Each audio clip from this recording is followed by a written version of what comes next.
It's just a bow and arrow. You know, it's compound bow and some arrows. But maybe it's the broadheads. They are.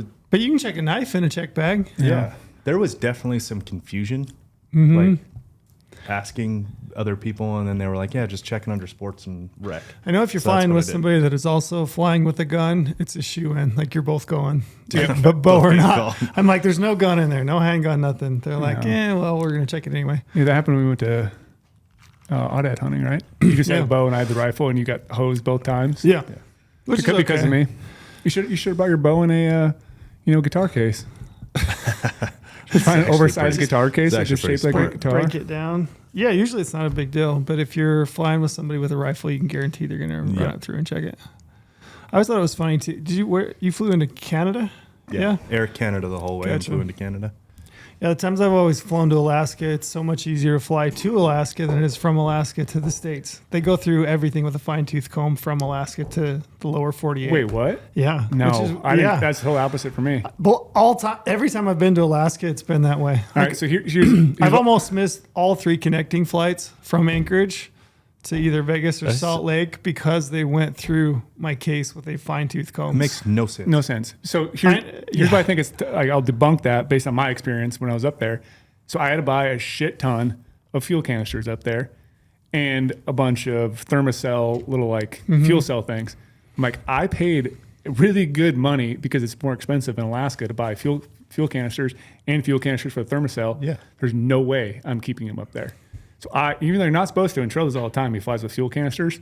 You bad people. I'm just pointing you out because you can't be doing that, Trail. Just throwing right under the bus. I may have. So I said, allegedly. This is allegedly. So coming back, I was like, screw it. If they're going to go through my bag coming back, they can go through my bag and take them out because I don't technically need them anymore, but I paid for them up there, so I want to bring them back. I put so many fuel canisters in my check bags and thermocell things, and they all made it back to Vegas.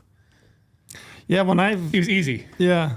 Last time I was up there, moose hunting, I had a handgun in my bow case, and I literally got from my connecting flight to Anchorage. I ran straight to the TSA. Right, I'm gonna check my gun, check my my bow, and I could hear them calling my name, and I'm like, I told the guy I'm like, there's a handgun. This is where it's at. This is everything, and I'm trying to speed it along. He pulled that whole thing apart. Wow. I almost missed my flight. I was running full tilt to catch that flight. I barely made it. I was the last guy on the plane, calling my name.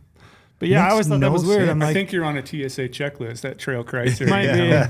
Might be. Makes no sense though, because everything's so expensive. Why would you be smuggling something from Alaska to here? You're going to lose so much money. Yeah, and the other thing is you'd think in Alaska they would deal with a lot of sportsmen coming out, to and from. But yeah, that's been my experience. I always try to plan ahead if I'm gonna have a check bag, checking a gun or something like that in Anchorage to have an extra hour.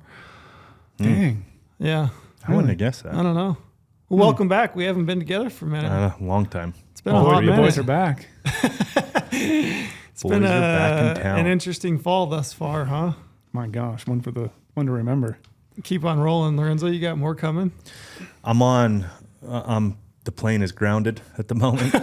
Through this next kid, I'm 16 days out from the next kid. We're 2 weeks basically. Yeah, 2 weeks. Man, that stuck up fast. Yeah, and then so I'm grounded now, and then all of November, and then I'm going to start hunting again. Gotcha. You got everything ready? When's your kid due? November 3rd. Okay, my brother's kid is due literally the 19th of October. Really? Yeah, 2 days. 2 days away. Yeah, it could be any second now. My brother's going to have his first kid. That's awesome. And maybe they'll be buddies. Is he hunting? They'll be hunting buddies. Wasn't he in Montana hunting? Or that's my other friend. Okay, gotcha. Yeah. Y'all ready for a new baby? Define ready. Excited, obviously. Everything put together? No. Come on now. I've been hunting. How's Turtle feel? Is he excited? Good. Yeah, he's beyond excited. Does he understand it? He's going to have a... So there's two parts to that question, because I was asked this question over the weekend. There's 2 parts to that. Does he know something's coming, and is he excited and all that stuff? Absolutely. He's definitely taken on the big brother role, and he's understanding and he's telling people all that stuff. But I don't think he obviously understands how his life is going to change. Change.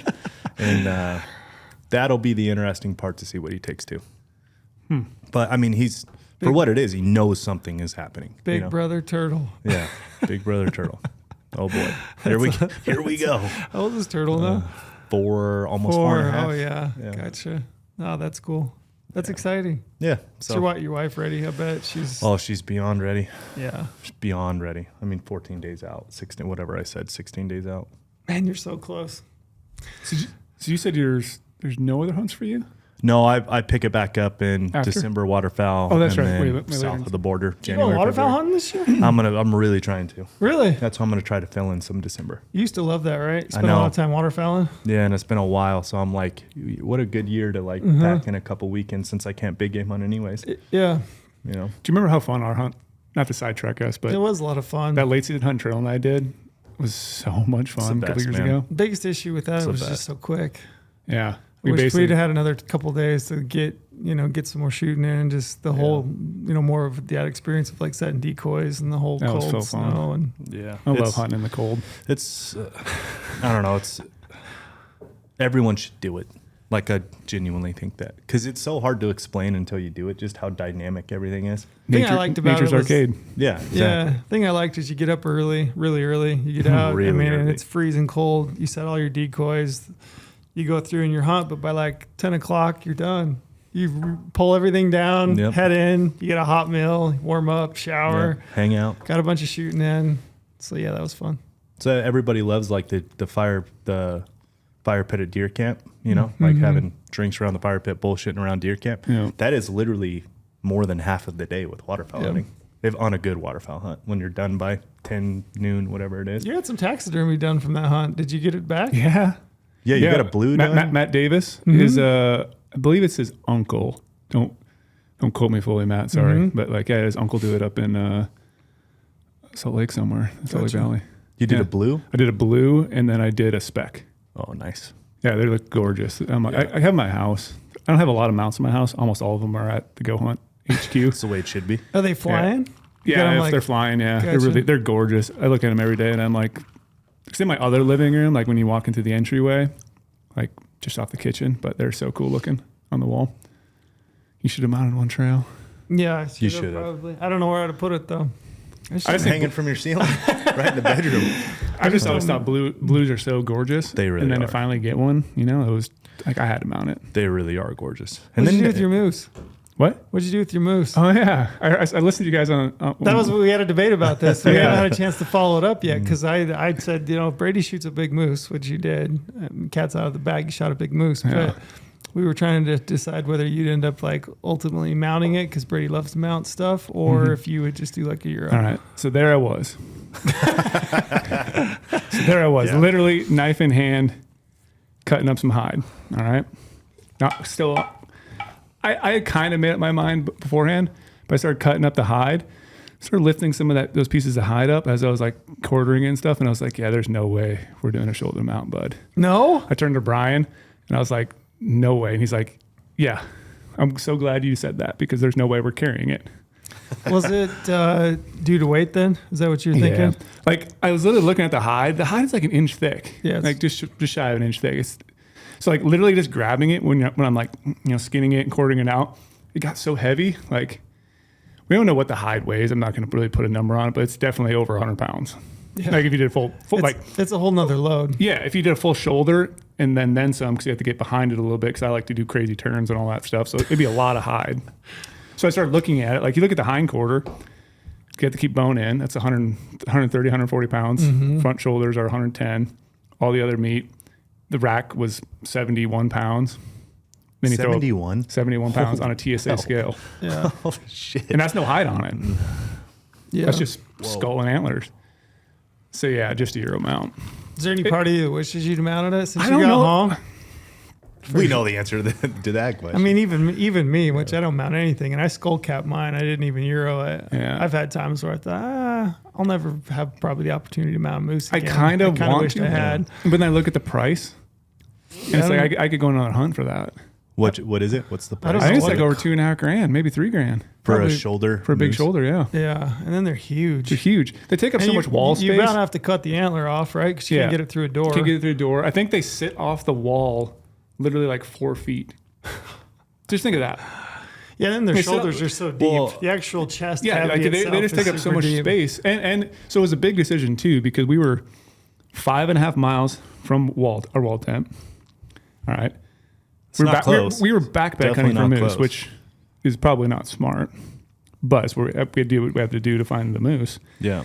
But then it was a little over 2 miles to a different lake. So we had to pack the moose a little over 2 miles to a different lake, or go 5.5 to our main camp. base camp. Yeah. So that 2.5 miles sucked. I'm sure. It sucked trying to pack a bull all the way there. I'm like, if it was closer, like if I was in a float hunt or something where I'm only packing it like 800,000 yards, then maybe I would do a shoulder mount later on in my life. But You like, would do a shoulder mount in your life. maybe. They're cool. They're so cool. If you got- I do love a Euro though, because my Canadian bull that I killed, I have that Euro. Mm-hmm. And now I have, Alaskan Yukon. You're going to have a Euro. So now I just need that Shiras. Now I'm really excited about trying to draw a Shiras tag. Yeah. I'm one moose away from the Moose Slam. But Is then that if a you thing? kill a Shiras, you get a Mount Ed or you go on Euro. Gotta go Euro at this I To have the trifecta? I had the trifecta Euro, yeah. Yeah, you have to at this point. You want to know what's crazy? Is like thinking through this and listening to you guys talk. Like I still have a first to be done, which Yeah. is When are lucky. you going, next year? As lucky as a shithead as I've been in hunting and all the opportunity I've had, and like as a kid, all this stuff. I have never been on a dead moose ever. Not even someone else's. Yeah. I've never seen a moose dead on the ground. It's hard to describe. And so listening to you guys talk and thinking through it, everyone's first. I've taken a lot of people to kill elk. I've taken a lot of people, and their first experience of like walking up to an elk is like, holy shit, I didn't know That they big. were this big. Like listening to you guys talk, I still have that like that experience to go and Yeah. see that. I've never seen it. Like literally. So the cool thing was like the first bull I killed was 10 years ago. 10 years ago, almost to the day, like September 15th, 2013 was the first moose. And you killed that in BC, BC, right? yeah. Yep. And then this moose, obviously a lot bigger antlers, bigger body, but like walking up to it and literally trying to move the head, impossible. Yeah, It blows my mind away every time you get on a moose and you try to touch it and move it. Even trying to grab a leg, even trying to, like I said, just moving crazy. it to position its head to try to get harvest photos. Like Brian and I were literally both grabbing the rack and pulling it, shoving tripods underneath the backside of the palm, trying to like hold that thing up and make sure Nothing. it stays there. Like, and it kept falling over. It would knock the tripod over. It's so immensely heavy. And I didn't know, Brady told me, and you've done this obviously too, you can't bone it out. No, bone in. That's so wild. Yeah. An animal's that big and you're not allowed to bone it out. Yeah, I think you can separate a leg joint, Yep. but you still have to keep muscle on Muscle on bone. bone. Yeah, and pack that So out. So you're packing a lot of weight. A lot of weight. I mean, a hind quarter, the actual ham itself is probably 130 pounds, maybe. Yeah. I would say it's heavy. It's heavy. What would their bones are so big. Yeah, dense. Like how much Extra weight? weight? Would you drop if you could bone it Ooh, out? I don't know. Because A you can lot. drop a shitload A of weight lot. boning out an Yeah. elk, like a lot of weight. Yeah. Very noticeable amount of weight when you bone out an elk. Yeah, a lot. I don't So know. I can't even imagine what. I wonder if they do that. Do you think they do that just to discourage take? Yeah, from- people in like saying, places "Oh that yeah, they- this was whatever. Cut this little chunk off and chuck it or whatever." Yeah. But it's like moose meat is so good. I don't understand why anyone would want to leave I moose have meat in the field. had moose meat. My very first stone hunt in BC. The very first day I showed up to base camp, we had moose that night, and I'm like, "Holy shit, this is good!" Yeah. It's the first not time I as ever good as had it. elk. I think it's thought it better. was pretty damn good. I thought it was really It's good. not. Really? No. Man, I I thought it like was the. awesome. I don't know what it think has. It's like I don't know if it's like a musky sweet flavor to it. I It's just like I was like that. telling you, I think I told you on the phone. People have asked, like, what does it taste like? To me, and I don't even know this will make sense, but this is what it tastes like to me. It tastes like alfalfa as its blooming smells. It's kind of a sweet, grassy. I don't know if you can come to it, but to me, that's what it tastes like. You're really in touch with your senses. Yeah, You can explain bit of a that. connoisseur. I should have been a sommelier, right? Yeah, but I'm struggling I thought though it was since I didn't shoulder mount it, and all of our office walls have aluminum metal studs everywhere. I'm trying to figure out how I'm going to hang this Euro up in this office. 'Cause I'm going to get a big little cut plate of Alaska outline Oh, you for are. That's the Euro cool. to sit on. Yeah, That's really cool. We got the guy. We got our guy. He'll, Yeah, he'll figure it out. he's He's got my all homie. that shit. Yeah, he's he's got all moved my that. mounts like 30 times in this office. Yeah. Yeah, He'll that's the easily other do thing. it. If that thing falls off a wall, you'll feel it. Oh yeah, It's gonna shake shake your office. oh yeah. Shake the wall. No, Yikes. I'm excited to see that. I think it's done. I just got to find the time to coordinate to go grab my Euro. Yeah.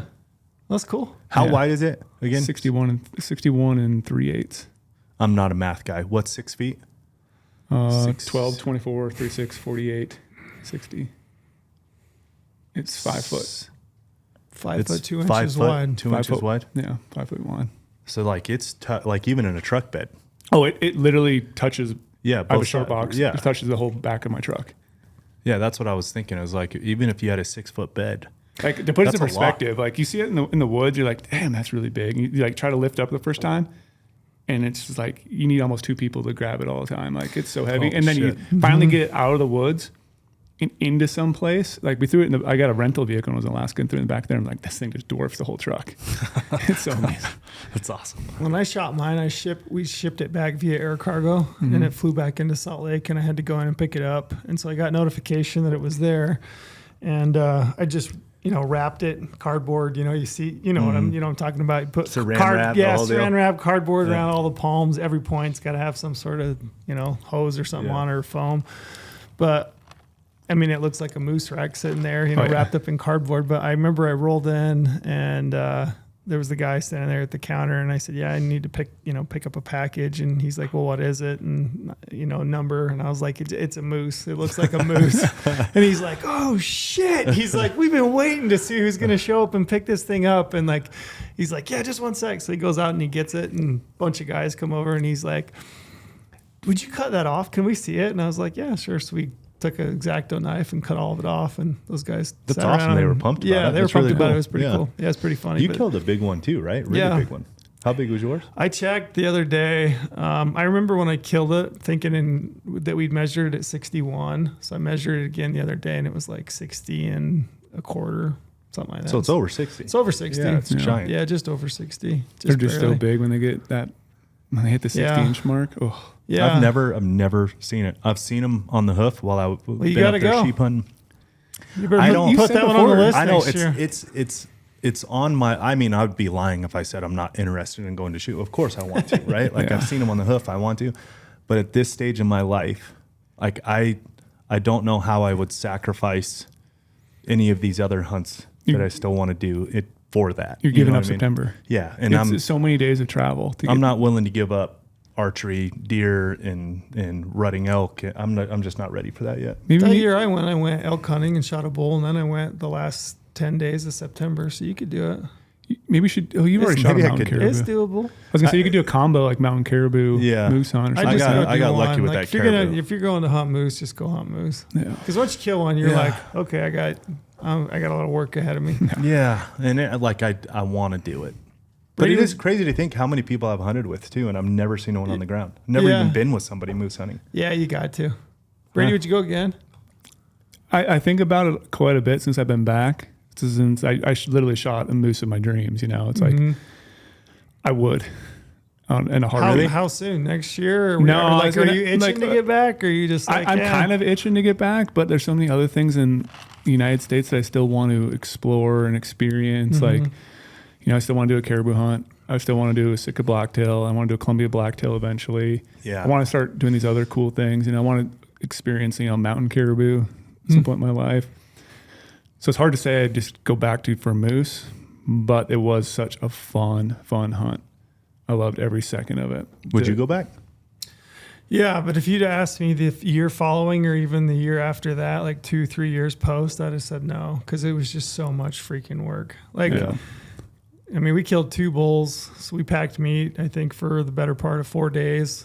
And then, just had a horrendous ride back down the river to get to town. And then That's one of the best stories ever, though. Yeah, and then we cut meat up for a full day and a half, and that was just trimmed to put in boxes, to fly home. And like, I think I've said this before, but I remember going out and just grabbing quarters. And I remember at one point asking Steve, like, how many quarters does a moose have? Because it just felt like no It matter never how ended. many times I went out the front door, there was another quarter sitting there, and I was just like, holy shit, this is never going to end. Yeah.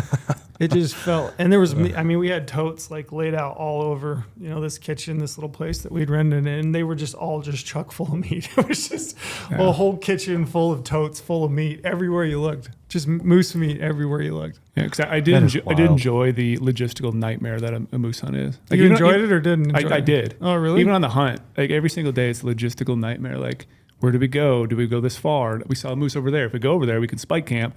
But then we're going to have to deal with it if we kill that moose. How are we going to get that somewhere we can get it out? Then once you get it out, dealing with like trying to rent a vehicle, no cell phone service, trying to drive around these little towns, trying to deal with all that, how to get it home. Like, I enjoyed just constantly thinking the whole entire hunt. I do want to go back and bow hunt one though. You do? Mm-hmm. You would do it again? Oh yeah, now I would. Yeah, now. But like I said, the first couple of years back, I was like, nah, I'm good. I think if I shot one with my bow, you know, a good one, I think that'd be good for me. Yeah, I think the bow hunt one I did was a riot. Yeah. Like, it was so fun being that close. And I could have shot, I mean, the first day I could have shot a bull with a bow, a good bull, like a 60-inch bull. And I just, you know, first night, 40 yards. I was like, oh, that'd be cool to shoot one from 10, you know? So, yeah, I mean, I kind of screwed that up. But, yeah, I would like to go back and do it one time with a bow and just go on. I actually want to I told my wife, she's not real pumped about the idea, but I'm already loving this. I would like to, exactly. Yeah, I would like to do like 15 days solo for moose with a bow. Ooh. And just see if I can figure it out.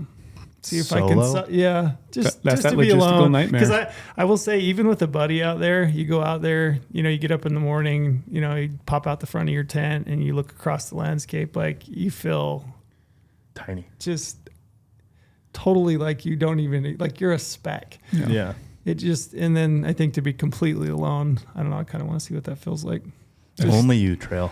Just Only to be you. like really alone and really out there for a while and just see what it's like. And it's like Brady said, it's logistics of like actually hunting them, and like I'm interested in that challenge of like doing it. So maybe one of these years I'll do it. I think the next one I want to take my brothers, maybe both my brothers, and then my other friend, buddy. I want to take all of them, maybe moose hunting. I don't think we'd be able to take all out. I was going to say, that's the one thing is I know guys that go party, like not party hunting, and you know, but they go with a group, and they've all, you know, you might have 5 guys with 5 tags, and I'm just like, how do you navigate that? I don't think I would want every moose you knock down is 3 days of packing. Yeah, I wouldn't want to do that. I would say maybe like you and one other dude, or maybe another, and even if somebody was just wanting to go, that would just be okay with being a packer. And, you know, I could do that. That'd be the way to do it. It's so wild to think in those terms, that many days of packing, because you kill an elk, right? And it's a lot of work. Like Omar and I, we killed the elk, but still it's a day. It's one day. It's not 3 days. Yeah. And to think that it's just that much more, you know what I mean? Like Omar and I, we killed that bull at night. We boned it out through the night, and we got up and started hiking out. And we were back to the truck at, you know, 6 or 7 at night. It was one day. Yeah, you just have to think of it in terms of like, this is a marathon. I don't know. Oh, man, I don't know. Instead of like a day of packing, you're thinking like, okay, maybe 2, maybe 3, depending on what. And then throw in all those alders and willows everywhere, and just rain and brown bears. Did you take a machete for chopping? No, just did some bush crashing. How many trips? Did you keep track of how many trips? I mean, after I killed it, we dropped down to meadow. That was 1. You're gonna add it up here on the podcast. Yeah, so 1. Get ready for some intense listening, folks. 7. I think with all of us total, it was 8 or 9 trips. Yeah, it's a lot. I think of those 2 bulls we killed, it took me. So my bull, it took 7 and him 6 for mine. And then for his bull, I think it was 7 and 6. So 13 is what we figured for one bull. And we kept doing leapfrog. We would leapfrog it to meadow, and then come back up and bring it down to another meadow, and then go through the hellish part, going through the alders. And what would the trips be then? So you'd be 1 per quarter, right? So there's 4 right there. Then head. You've got, the head. The heads have to come out last. You got ribs. So that's 6. All the neck meat. Oh, ribs. Yeah, brisket. ribs, neck meat, brisket, everything. I mean, essentially, when all you edible leave portions, Alaska, you leave a carcass. I mean, it looks like it's been just stripped. Yeah. Yeah, to the bone. I remember I shot a Sitka blacktail on Kodiak, and you know, you hear all the horror stories of like, oh, you have to be just meticulous with, you know, getting all the meat off and everything. And I remember a guy I was with who had a lot more experience hunting Alaska than I had. I remember him coming up to the carcass of this buck that I just, pulled everything off. And he was like, dude, it looked like a lion had licked that thing clean. Like I had taken, which is, it's good. But it's different for sure. Yeah. Yeah. That's the same thing with stone sheep though. All edible portions. Mm-hmm. Which is good. Yeah. it's great. That rib meat's awesome too. Mm-hmm. Really good. The best to me is always the moose heart. Every Moose I've been on quite a few because the BC hunt, we killed 3 total in camp. Now this one's 4. Did you take the heart? Oh yeah, we took the heart. Did you eat it? Brian and I literally, I don't want to dive in all the details, but I mentioned in my Instagram thing, like we had 2 days of no food. Mm-hmm. Like we went over there with no food, expecting to kill. And then luckily I did kill. You left with no food? No, we dropped down. There's nothing like creating your necessity. Yeah. We were only planning on being gone for 2 days. Yeah. On opening day, and I ended up not getting back to base camp until 6 days later. Mm-hmm.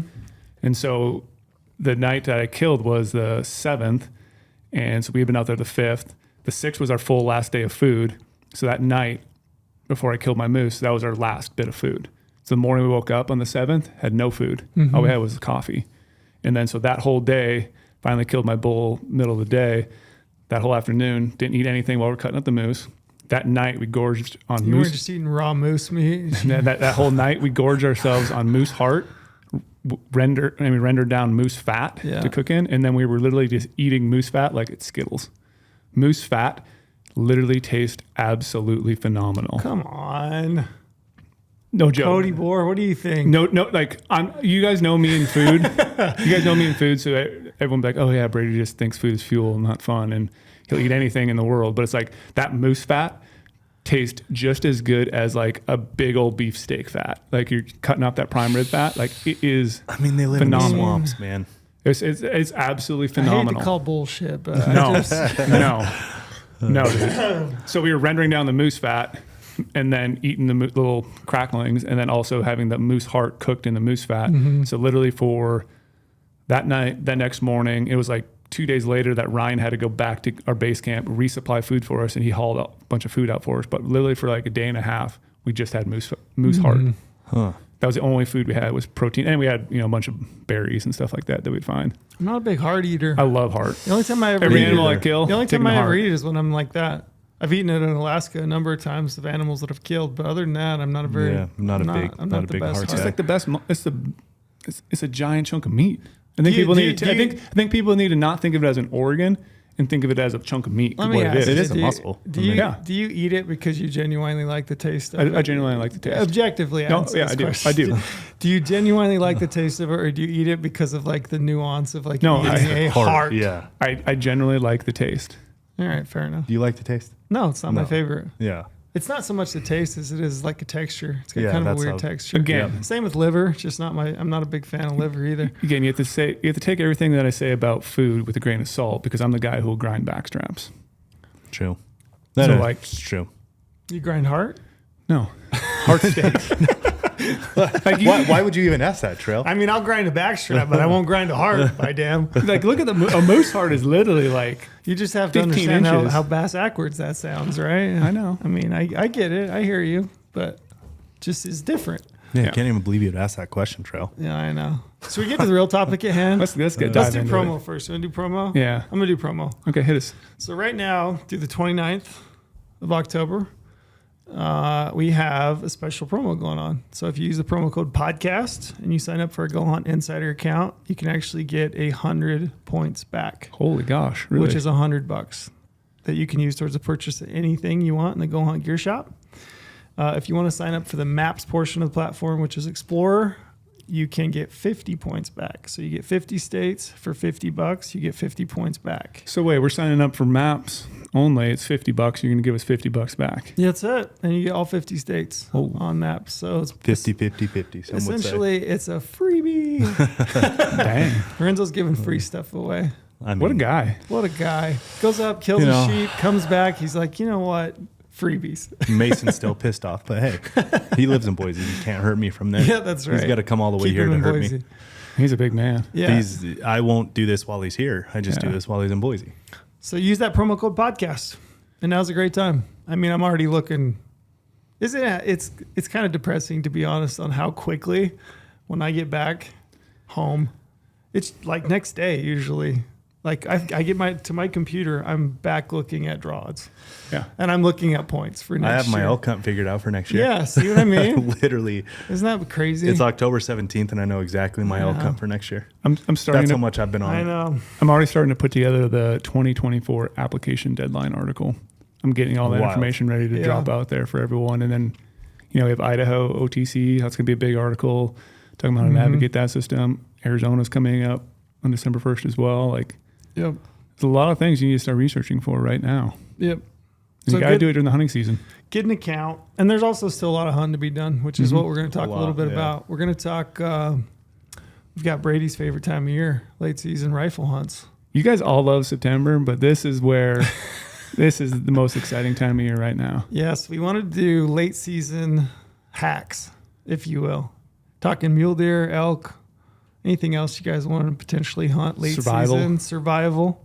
Yep. So we wanted to talk some late season hacks. I got a bunch of questions that I wanted to ask that I made on the way down today. Let's do a bunch of gear ones first. Were you texting and driving, Trail? No. Text us. You mean noting and driving? It's a straight stretch. There's a lot of straight between and here in Vegas. There is a lot of straight. I'm sure I'll get lit up for that. Oh well. Don't text and drive, kids. And adults. You want gear ones first? Yeah, we have a lot of good gear so ones. One of the most common questions I get in regards to late season hunts, and I think it's probably one of the biggest factors in late season, is how do you stay warm? So let's talk layering first. How do you stay warm? And how do you approach clothing as far as late season hunts? People have heard it talked a million times, but late season clothing it's a system. Like you have to have a full system from next to skin, all the way out to outer layers, all the way out to puffies, all the way out to something that blocks the wind and the cold. Merino or synthetic for you? I'm a synthetic guy through and through, but I will throw on a merino legging base layer. Gotcha. Zip offs. So a new one from Sitka I use. I'm switching over in the late season to Timberline pants because I just love the durable knee pads. I love the little reinforced backside so I can sit down in some snow. Waterproof. Yep. Gore-Tex in the butt. Yep. So the thing is, what I'm saying, like building a whole system here is like you want layers that you can take on and off very quickly. So it's annoying. It's very annoying because you also don't want to be the person because it's always cold in the morning. So you don't want to throw on a bunch of those layers, start hiking up a mountain with a heavy pack on, rifle, optics, all that stuff, and then start sweating right away. Have you ever been with somebody that's done that? Oh, it's the worst. And then you're literally stopping within 10 minutes, and then they're delayering everything. One of my favorites is like if you have a camera guy or a buddy that isn't really used to it, and they get out of the truck, or you hit, first thing in the morning, you climb out of your tent, and it's freezing cold, and they're like completely layered, and I'm like, we're about to climb that face that's 1,000 foot. Yeah. Like, I know that you're cold right now. I'm cold too, but cold right you've now. got to take that off. Yeah. And they're like, nope, not doing it. And you get halfway up it, completely sweat it out, and you're like, now we're in real hurt. Yeah, because like those people they don't want to say, hey, let's stop. So they'll force through it, hike all the way up there with all that stuff. Now they're completely sweated out at everything. All right. So now you're trying to glass. Well, what's that person doing? They're freezing cold. So they're moving around, they're fidgety. Maybe they want to start a fire, and they're like, we're glassing right now. We can start a fire at noon in the middle of the day and we're doing some long distance glassing. Like de-layer right away in the morning, but carry all these layers with you to be able to add them on as you slow down and get set up. So it's like literally a Timberline pants. I have full on puffy pants, I have, if it's depending on the hunt, I have packed in some parka, like that Sitka Blizzard parka. I've taken that for my pants as well because I do get cold sitting there glassing and I want to be comfortable. So I'm carrying a lot of layers on these late season hunts just because of that reason. Like I want to obviously survive, but then I have to, try to sit there and glass, and more layers are going to be more comfortable. So I'm bringing multiple, insulation pieces on the top, usually like the ambient, Kelvin light down. I have this Blizzard parka I'll start throwing on too, and backpack with the Blizzard parka, which seems crazy. But again, I'm, you got to stay warm. Stay warm. I'm 6'5", pretty skinny. So not a lot of fat on me, so I get cold really easily. Renzo, you get cold? Very. You do? I'm a desert rat. Extremities, your arms, legs. Honestly, hands and toes, I mean, like the normal, but my core body temperature will get really cold. Yeah, like I'm a desert rat, born and raised in Vegas. Like I do not do well with like those crazy cold temperatures and just sitting there. So the system is a big deal for me. What do you do for your hands and feet? So typically my feet, you saved my feet, honestly, if I'm going to give you the full credit here. And it just literally just happened when I was in Canada. But did you take down booties? I did. Did I took you really? down booties, and they were fantastic. There's a lot of times that I've used down booties where it's the warmest part of my body. Normally that's never the case. It was the warmest part of my body, and it was fantastic. So I wore the Ortles Ascent Salewa boots, right? Just Gore-Tex lined. There's a slight bit of insulation into it, but not a ton. And obviously hiking like crazy, like I don't want to just completely sweat my feet out. Love those boots, awesome. But every time we would get to a point where we would just sit in glass for rams, because glassing for sheep takes forever. How cold was it? Pretty cold? One day was like single digits? Beyond cold. Like one day was water bottle frozen within the first like 10 minutes. Gotcha. Just completely froze through. The rest of the days were cold, but the highs would be like high 30s, low 40s. But those gray skies, so no sun warmth. I only had sun warmth like one of the days. But every time we'd sit down, I'd peel my boots off and go to the down booties, and I'm saved there. What'd you do with your boots? Good to go. I just set them next to me. Yeah, just sat them right next to me. Sometimes I'll put them in my pack, or I put my down pant over them if I wasn't using my down. I don't know if that did anything, but like just try to insulate some of that foot heat that I put into them. I don't know if it worked, because every time I'd put them back on, we just go on a straight bomb of a hike. So like, who knows if that worked or not? But my feet, like that solved the puzzle for my feet. My hands, especially bow hunting. So I told you guys 2 years ago when I shot a bull in Colorado with my bow, and it was cold. I shot with gloves on, I'm curious to ask you this, because I've been practicing with gloves on, because I've got this November archery deer tag in Nevada, and I've been shooting like the last week in the mornings with a glove on, my hand, my grip hand. Yeah. Doesn't feel right. I'm getting more used to it. What did you do? Because there are situations, and I can picture this. You stalk in onto a buck, and he's bedded, and you've got him bedded, and you have to wait for 2.5, 3 hours for him to stand up, and it's 25 degrees out. I mean, what are you going to do? You got to have a glove on, right? Or what do you do? Yeah. Tell me what you do. What I did. So ever since that day in Colorado that happened, I made a shot that should have been just an absolute layup, bull bugling in my face. Should have been like one of those things in my head that lives on forever. Just like, oh man, that moment was so awesome. Bull's bugling, spins around perfectly broadside, 40, I think it was 46 or 47 yards. I made a horrible shot. Luckily, I found him a couple days later, but I just felt like shit, I didn't want my hands to be cold. That's why I did that. And then I made a horrible shot. The bull's wounded now and got to take a couple of days. Anyways, it's been on my mind forever. And I swore that day I would never shoot with gloves on. So I started thinking about it. I take the hand warmers. Like Johnny hand warmer? Yeah. Okay. So like, good tip. And I leave them in the wrapper until I'm going on a stalk, because you never know if an archery stalk is going to work out or not. So I don't open them until like you're going after an animal. So what I did with the sheep is in my zipper pockets right here, like the kangaroo pocket, I put them both in there. And as we were stalking, I would just hold my bow with a glove on. And then as we got closer to where like you're doing those last, 30, 40 yards, took my glove off, and every time I would stop, I would just put my hands right back in my kangaroo pocket and kind of rub the heat and move on. And that's what I did. And I know not every situation is going to be like this, but the rams were bedded. And so I kind of had a second to like make sure my hands were pretty warm. And then I took them out, did the whole process. And, my hands were only outside for a couple minutes maybe. But that's what I've decided to start doing. Yeah, I don't like shooting with a glove on. I hate it. It doesn't feel quite right. I hate it. I won't even shoot a rifle with the glove on. Yeah, I don't like to feel that trigger with the glove. What do you do with your hands? Do you glassing mitts? So I get made fun of a lot for my gear. Glassing mitts for sure too. I carry multiple pairs of. How many? I have the Traverse glove. I have gunner glove, and then I'll most of the time have a either the Ulti mitts from Outdoor Research, or I'll have Sitka Blizzard mitts, depending on how cold it's going to be. The Ulti mitts are literally, I call them like my Everest mittens. So what are you doing with? I mean, the Traverse and then the Gunner glove are very similar as far as weight goes. I mean, how are you layering those? In So each you're putting other. the Gunner on first. I'm putting the Traverse on first. Oh, okay. And then the Gunner over it.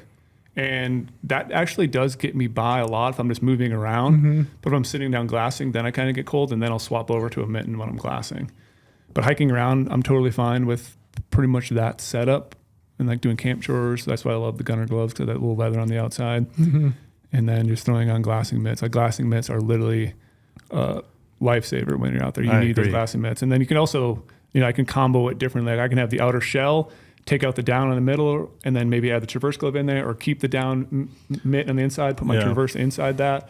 And like you still have some dexterity to work a spotting scope focus, to work your binocular focus knob, but you do lose some, but you're able to still focus with the wheel on there.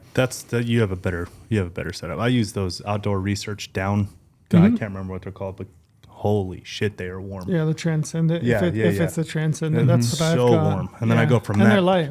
Super light. That's why I brought them. And then I go from that to the Stone Glacier grapple glove, which is like just that fleece, because holding a bow and all that metal just helps that. And then I move from that to bare hands and then the hand warmers. Gotcha. Yeah, footwear though. I was going to ask you about footwear. What do you think about insulated boots? Oh, this is why I love late season hunts. I love late season footwear. I hate it. I hate it too. I hate it. I love. The older I get, the less I like late. The only thing I don't like about hunting mostly with the bow in September is that when September's over, then I'm like kind of bored for the rest of the fall. Yeah. It feels like everybody else is still out hunting, and I'm like sitting there behind my desk, but I don't like cold weather. Well, my footwear, I love putting on a pack boot. So what do you use for a pack boot? I use the Schnees. I don't remember what it's called, but I have the Schnees pack boot. It's like the big tall one, like the 16-inch. Like clear up over the calf? Yeah, yeah. How many grams insulation are we talking? Metric shit ton. That's how it says in the product description. That's what they need to change it the to. metric shit ton pack boot. Yeah. Insulated pack And so boot. I even take it to another level too. So like the pack boots, they have a lot of flex. But like I just love the classic look of a pack boot. I love being able to tuck my Timberlines into it and not So wear it's the gaiters. look of it. It's not functional. I just love that. You guys know me. I'm an old school hunter. I love the old school vibes. Do you wear a Stormy The Chromer? the vibes are cool. I will give you that. It is a cool vibe. I don't think Stormy Chromers are that warm, so I've never worn one. But on the inside, they of my look cool. They look do cool. look cool. Flannel? Look cool. I do Little own rabbit one. fur on I do the own one, inside? but I've never worn it hunting. Okay. There's still time. But the inside of my pack boot, though, I take a wool liner, like a big, thick, half-inch wool like liner, like for a footbed, and I'll put that in there, so it adds an extra insulation piece On the bottom? On the bottom. Okay. And then I double layer socks. I have like whatever it is, the Farm to Feet. What are they? Farm to Feet Alaskan. And then I have a liner sock underneath that as well. So you wear 2 pairs of socks? 2 pairs of socks in the late season hunt. Because my feet are so skinny, so I need to add some extra volume to it to make it. Do your feet wet out when you're hiking in those? Never. I don't. Do you ever take them off, or you just leave those on? Like you sit down to glass for 3 hours I on do a knoll? I do the same thing to you. I do bring some down booties. You do? Yeah. But the times I have to pop those out is not as extreme as maybe you, because my boots are so warm to begin with that my feet just are golden wearing those. And I would imagine your feet are just warmer naturally too. Yeah, but I'm pretty fortunate. My feet don't really sweat a ton, so I don't get a lot of moisture in there. What type of hunts are you taking a pack boot on? Because a pack boot, technically a pack boot is pack stock. Yeah. You're thinking horseback hunt. Yeah. You're thinking doing chores and So I do get that question a lot, and I'll hike in a pack boot. I'll hike up some steep, big mountains still in it. yeah, but like let's say you're going on November, third season Colorado deer hunt in historical like steep, nasty deer terrain. You're wearing a pack boot. Then that's a determining factor. If it's going to be super steep and nasty and not like brutally below zero cold, even if it is a little bit below zero, but steep and nasty, I'll be taking the Kentrek Mountain Extreme 1,000 grams. 1,000. 1,000. That is a metric shit ton. That is So a lot. that's my insulation rating name, metric shit ton. Both of those are metric shit ton of You insulation. like It's a insulated lot. boots? No, I hate them. Me too. My feet sweat That's what I out, was- and then I'm cold. So I don't. I was really struggling on what to do. Like I was hunting sheep in October, but up north it literally was a late season hunt. Yeah. Like there was, I mean, It's snow October patches. in Yeah, I Canada. mean it was cold. It was really the one day especially. They're already playing ice hockey out there. Exactly. No, I'm not. It's getting up there like, oh, it's historically warm this year, and I'm looking around like, fuck, this is warm. Yeah. Like, holy shit. The one day, like, holy hell, it was cold. And my problem is I'm a sweater. Like I'm a Italian sausage, man. Big, heavy Italian bloodline guy. Like I sweat, and that's what I have to manage a lot is just sweating out. Like that's a huge thing for me. Part of my system is just managing that and which layers I have to hike and this and that, and how to transition when you're sitting down a glass. All that is like a big thing for me in late season. But those big, heavy insulated boots, I will sweat the shit out of them. And then as soon as I sit down, I'm cold. Yeah, and I'll never be able to recover. Yeah, my feet can't do get it. cold so quick, especially if they're wet. Yeah. I feel like I just sweat that much more with an insulated Yeah. boot. So that's why that Ortle's Ascent boot, highly recommend. Gotcha. But so like back to the boot thing, if I have the option, though, I am bringing both pairs on a hunt. Like last year with Luke on that hunt where I shot that raghorn bull, like I wore my Kenetrek 1,000 gram most of the time. I had my pack boots in my truck, but because the terrain was so steep and it was so gnarly, I opted for the Kenetreks rather than the pack boots. Going on like a, maybe hunt some open country, coulee type stuff late season that I do with my family. I'm rocking pack boots during that. It's still some steep terrain. Like it's So you're talking like eastern Montana, South Dakota, some of that stuff. Yeah. Like even that like, kind of even eastern, badlandy stuff. Badland stuff, yeah, like eastern Wyoming or whatever it might be. Yeah, I'm wearing pack boots. It's because it is so cold and you're sitting down in the snow glassing. And the hikes that you're doing, because you're pretty much in deer country the whole entire time, so you're hiking pretty slowly because you never know when you're going to jump a deer because that terrain's so broken. I'll rock pack boots for that. Gotcha. And I like that I can ditch a gator. I don't need to wear a gator anymore because they're full insulated all the way up to the top. And I just love lacing those things up. It just feels like I'm doing something right in the morning when I'm putting on those pack boots. Yeah, they do look cool. Man, I feel like I would just sweat them out so fast. Me too. I feel like I would And too. I would just be crushed the rest of the day. And this time of year too, like I've been recently, because I'm getting ready for an elk hunt, and then I got some late season hunts coming up. I just went through all my late season boots, conditioned all the leather again. I did it early in the year. I do it again right now, right before I leave.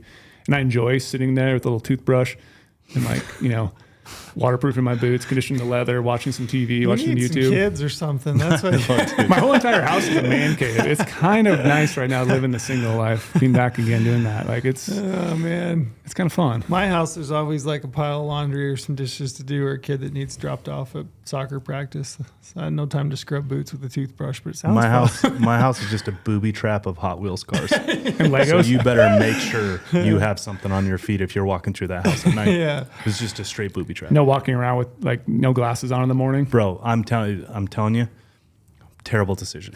Just make sure you got slippers on, glasses, you're ready. We may have talked about this one before, but this is something I do, and I'd be interested in your guys' take. So a lot of times I'll pack extra base layers in my pack, and if I hike up to a point, I've sweated through my base layer.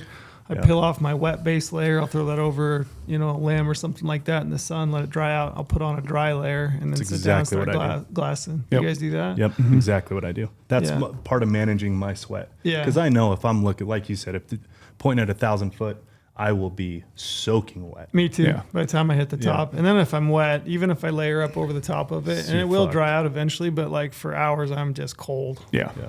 Yeah. I'll always take off like the core lightweight hoodie and then just put the midweight or heavyweight on and Yeah. then wait for that lightweight hoodie to dry, and then I'll put that one back on again. Mm-hmm. I want to ask you a question since we're kind of on a similar subject. I ask the questions here. Okay. No, I'm just kidding. Go ahead. Jeez. Just kidding. Can't wait till Go ahead. Trail's gone again so I can ask questions. Just kidding, Trail. I Love you. haven't been able to give you shit for a while, so I I, know, gotta. it's true. Yeah, no kidding. Yeah. Late season hunts. How do you feel about fires? I love them. You're not worried about animals spooking, any of that I'm stuff? not. Neither am I. I think I think it's it's a myth.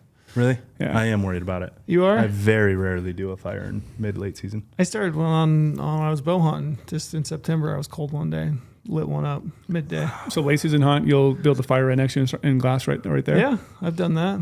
I don't do it all the time, but like if I'm really cold and I'm at a point like where it's either I got to get up and start moving to get my body temperature up, but I'm not done glassing and I have more country I want to cover. So if it keeps me in the glass longer, I'll start a fire. Yeah. The only caveat I'll throw on there is when you do make a fire on these late season hunts, obviously noise is a consideration. And when you start making a fire and you have a fire crackling, if you're sitting there talking to a buddy, you start talking a little bit louder and louder while you're glassing. So you just got to be mindful. Turns into a bonfire situation. Turns into a bonfire, yeah. So you just got to be mindful of your Pretty voices. soon your flask comes out. You keep carrying a flask on the back. Hunt goes to shit. Start That's telling it. stories. But yeah, I do enjoy myself sitting down, glassing, and have a little fire right next to you and stoking a fire while you're glassing. Yeah, I mean, that's really the key is just staying warm. Staying warm. Yeah, I get. It is part of it is laziness too. When I get cold, like the colder I get, kind of the lazier I'll get. I don't know. It's like where you just mentally start going like, well, I'm cold. I'm just gonna sit here and shiver now because I don't want to move. Like this little bit of insulation temperature that I have with my arms tucked in, I don't want to lose it. Part of it is that for sure, if I'm being 100% honest. But the other thing too is I do get nervous about like, I don't know, doing all that movement and, you know, putting this gear on and that gear on. And as you're sitting there, you know, going and like things are happening, you're kind of in the hour and then you build a fire. I'm like, shit. Did I just do all this work and freeze now for nothing? Yeah. You know, like I'm going to build this fire. Now it's all for naught. Sometimes it's just hard giving you mentally something to do too, and Yeah. some downtime. It's like a little kid. Every little kid, when you're a little kid, you love building fires. You Oh, love starting shit on fire. I loved it too much. It's, yeah, but love I don't it too think that much. ever goes away. I still like lighting a fire. The worst part is though on late season hunts That's when in you're your DNA. It's got to be. Oh, Yeah, everybody it's- likes lighting a fire. It's in my DNA. Building a fire is just, it's fun. That's a childhood story we can get into another day. But I got a record. Oh yeah, I do. yeah. I know we're gonna get into like habitats, transition zones, and all that stuff Yeah. later. But like the problem is hunting some of these late season hunts when you start hunting these big aspen patches and it's really cold out, is trying to start a fire because aspen does not burn worth a shit. So On trying a to start green a fire, limb? oh, Like, it's, yeah. yeah, it's just Unless like it's so hard dead. to start a fire in an aspen stand. Yeah. You got any other hacks staying warm? Uh, I read a few. I picked up a few. One of them. Do you guys do coffee pot and stove? Do you guys do coffee sometimes in your glassing? Take like So- your stove, heat up some water, do some coffee. I've only had to do that once. Boil water, put it in your Nalgene, put it inside your jacket. Yeah. The jacket thing's So a good one. I've only That's had a to good do one. that once, and that was in the Yukon a long time ago. But yeah, I've only had to do that. And then coffee, just a warm drink. I Yeah. always bring, I mean, the Pocket Rocket MSR, our coffee mug, and then the 4-ounce canister, it's like 6.5 ounces. I mean, just bring it. Yep. Gives you something warm to sip on, Yeah. warm up the core I like those temperature. little packets of bone broth too. Bone broth Sometimes is that's good, good. too. You throw that in and heat it up. Yep, It's a I'm a nice big little bone broth fan. A little morale boost as well. Yeah. Tastes good. What are your thoughts on? So my dad and I have been talking a lot about like if we ever went back to somewhere extremely crazy cold. Like my dad's kind of thinking about, or we've been talking for a while. We actually had a muskox hunt booked, and then COVID hit, and we kind of had to switch things around. All the muskox died of COVID. So now they're actually giant though. We've heard a report that the guy we're going with has killed like a new world record up Just there. kidding. That was probably a little insensitive on my part. My bad. No, definitely not. But next time we try to do an extreme cold weather hunt, and maybe even for some of these, coulee type country mule deer hunts or whatever, heated insoles in your boots. They make some heated insoles that you can like recharge on battery packs and have a little controller on them. So we're like, if next time we do like a really crazy hunt, maybe getting a heated insole, you can put it in there, push a little button on there, Bluetooth, activate it. So you get a little heated boot when you're walking around. I'm sure it's not as probably comfortable as like a normal custom insole, but it's a good option maybe to keep your feet warm on some of those extreme cold weather hunts. Yeah. I'm glad you brought up the little Johnny hand warmers, those little chemical packets that you They're the mix up best. because those are great and they last a long time. Long time. They'll do And 6-7 hours sometimes. And they don't weigh much. So I probably had a half dozen in my pack. Yeah. I don't know, just a handful, call it a half dozen. And don't open them until you start the stock. By the time you get there, they're warm, and they're going to be warm for hours into the stock as I like well. to drop some of those in my down booties too, just on the top of my Ooh, feet. that's a good idea. I didn't do that. It's That's like a a- fantastic idea. It's amazing. It's a fantastic Yeah, idea. I started doing that hunting whitetail on a tree stand. I put those inside my down booties. So I was just going to get into a story here. So Clay Hill and I were always trying to find a hunt because he's an outfitter. It's like always trying to find something. One year we found a late November Kansas whitetail hunt. That's what we went and did. I think it was 2016, maybe 17, something like that. I have never been colder because you're stuck in a tree stand. Yeah, all the Midwesterners right now are laughing their asses off at us, Yeah. I'm sure, because there's nothing colder than a Nothing. Midwest And November. you look at the temperatures, and it was like high 30s, right? Yeah, but And it's that- So him it's and I the both, moisture. but it's the humid cold, and then that little bit of wind, and you're so exposed being in the tree. You have none of that ground insulation to sit up against the tree. You know what I mean? Like you sit on the ground, you kind of have that insulation barrier up against a tree, something like that. You're just standing in the wide open, all that breeze running through. I have never been colder in my entire life, and I had the full Western setup. system, the whole deal. If I were to ever do that again, I'm going down booties now with a warmer Yeah, inside put a of hand it warmer for in. sure. Or even what you just said, I'm like, as you were talking about that Bluetooth heated insole, be perfect for sitting in a tree stand.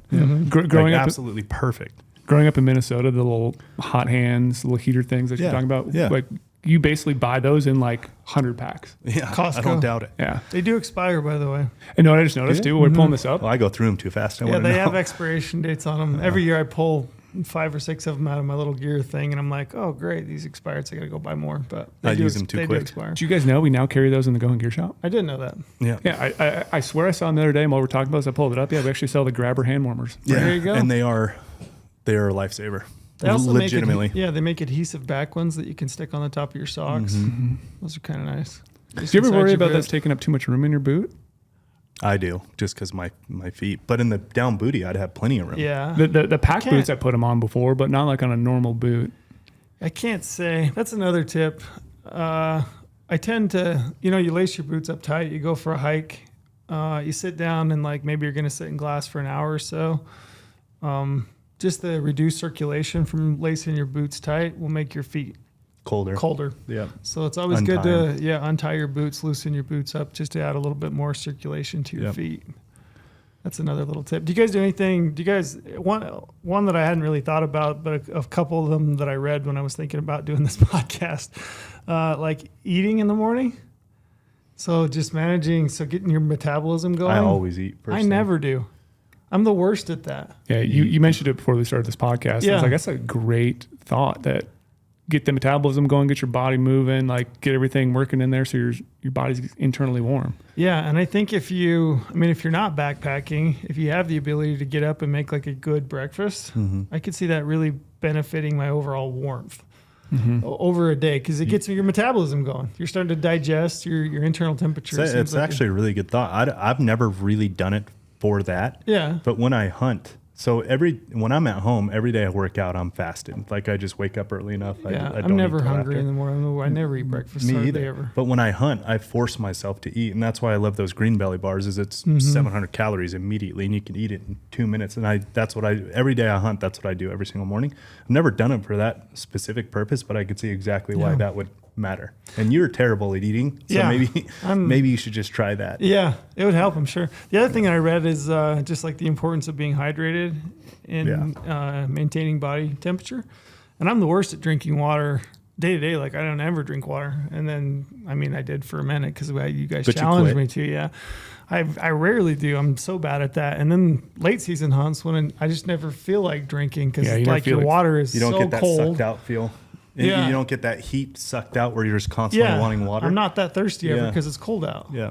And I'm sure if I stayed better hydrated, I would probably be a lot warmer. But it is tough because then the cold water, and if you are cold, that's where I like having the stove.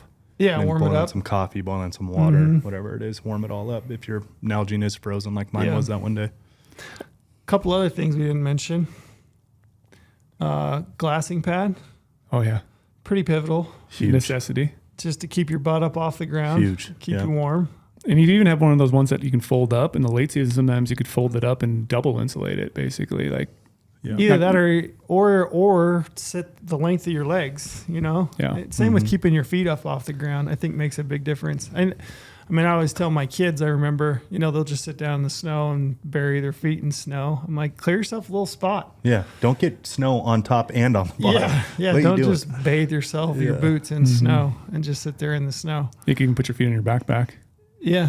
Yeah. Anything you can do to help like insulate your feet from the ground because you do lose body heat to the ground just sitting. You know what's interesting about those down booties too is like kind of naturally I was doing that because I don't want to tear up the down booties. Yeah. It's like kind of naturally I was just kind of putting my feet on my backpack and like, Most of keeping those them have a off the foam ground. insole as well Yeah. on the inside of it, which is nice. A little bit of added insulation. Anything That was else you nice. can think of in terms of clothing that you do, or like tips and tricks to stay warm?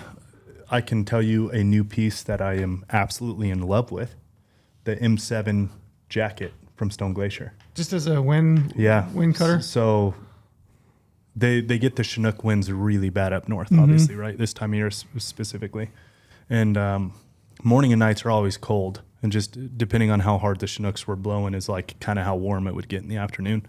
But man, that wind in mid-October up north is like no joke.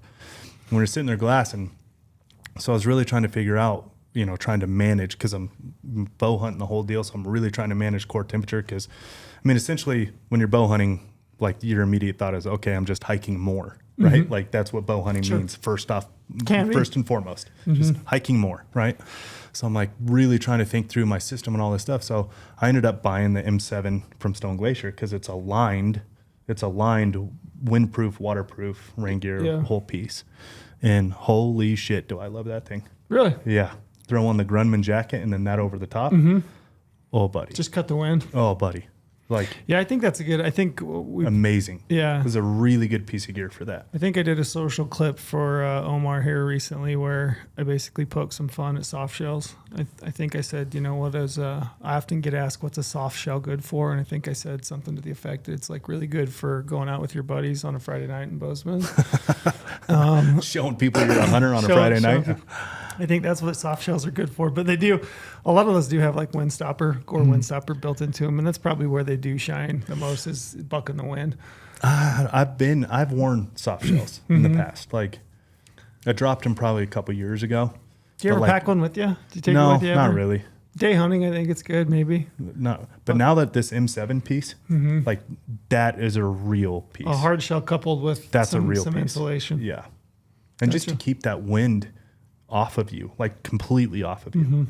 Man, that was awesome. Highly recommend for like a true late season glassing, that kind of setup. Man, you throw that over an insulation piece and it's awesome. Gotcha. My other late season insulation hack is just like managing heat on your head. Like not trying to sweat through some things, like just wearing a baseball hat when you're hiking around. Take your hat off when you hike. That's another really big tip. Put a beanie on when you need to, but don't sweat through your beanie when you're hiking around. Like utilize hoods when you have the ability to. Like a hood's going to add so much warmth because it traps in everything around your neck and stuff like that. Yeah, you lose a lot of, there's some percentage, there's some statistic huge that gets, percent, some hands and huge, head. your neck and your head.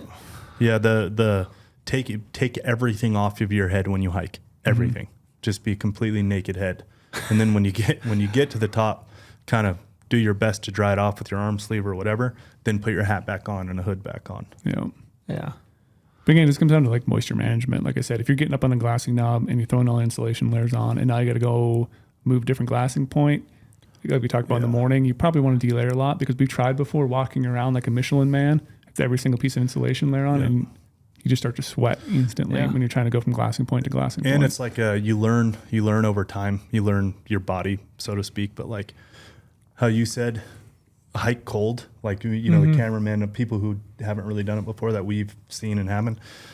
Be really cold when you start the hike because one, that will just already motivate help you to hike faster. And it'll already help you to manage your sweat. You'll sweat further into the hike, right? Like you're not going to be sweating. If you roll out cold, you're not going to be sweating immediately, obviously, right? It's going to take a while. And like kind of understand what you're about to do and be like, okay, I can go like in a t-shirt to the top. Like that's a far enough one. By the time I get there, I'm going to be warm enough. I'm sweating. But if you can time it just right to like barely start sweating, now you're in the money. Yeah, not completely wetted out. And just be frozen when you start hiking. I don't know. There's really good piece of advice. Nothing more invigorating than hitting the top of the ridge in a nice stiff December breeze and just peeling off that base layer to skins. Right to the nips. Just pure skins. Ugh. Yeah. Easy piercing that time. Yeah. Right to the nips. That, huh, Cody? What are you taking for fire starter? On a late season hunt? Good question. That's another thing I would suggest. It's probably myself included. I definitely don't spend enough practice like building fires, just practicing building a fire. But I just use those little paraffin wax cubes. They're like a compressed cardboard. Either of those or just like those it's a UST fire cube. So it's like a little paraffin Yeah, little S-bits. gel, looking thing. It just lights on fire. But again, I don't late season hunt enough to practice fire building enough. But it's definitely something I should do. And my fire kit's pretty minimal. Mm-hmm. I've actually thought, because mostly what I do is bow hunt, I've actually considered, like, do I really need a fire kit? Oh, yes. Yeah. You built one in September, yes? I do, and I would never not carry it, but I very rarely use it. But late season, for sure. Yeah, I really like I really like the S-bit cubes, either for trying to start fires in the teepee, in the stove, or I'll carry a bunch while I'm out hunting. And Pyro Putty. Pyro Putty works phenomenal. That's what I use. Yeah, it works. Tear that stuff. You look at that. You're like, how's this going to actually work? And it does. And you just like wrap it on a little stick, and you can utilize that really quickly. But then Vaseline soaked cotton balls. I'll bring a bunch of those. I make sure in the late season hunts I have a bunch of extra like waterproof matches. I have multiple lighters because I have had lighters fail because they just get wet or moisture gets in them or something like that. So carry multiple. Are you using a Bic lighter? Big lighter. Just several of them. Yeah, you should have a big Bic and then a small Bic. Big.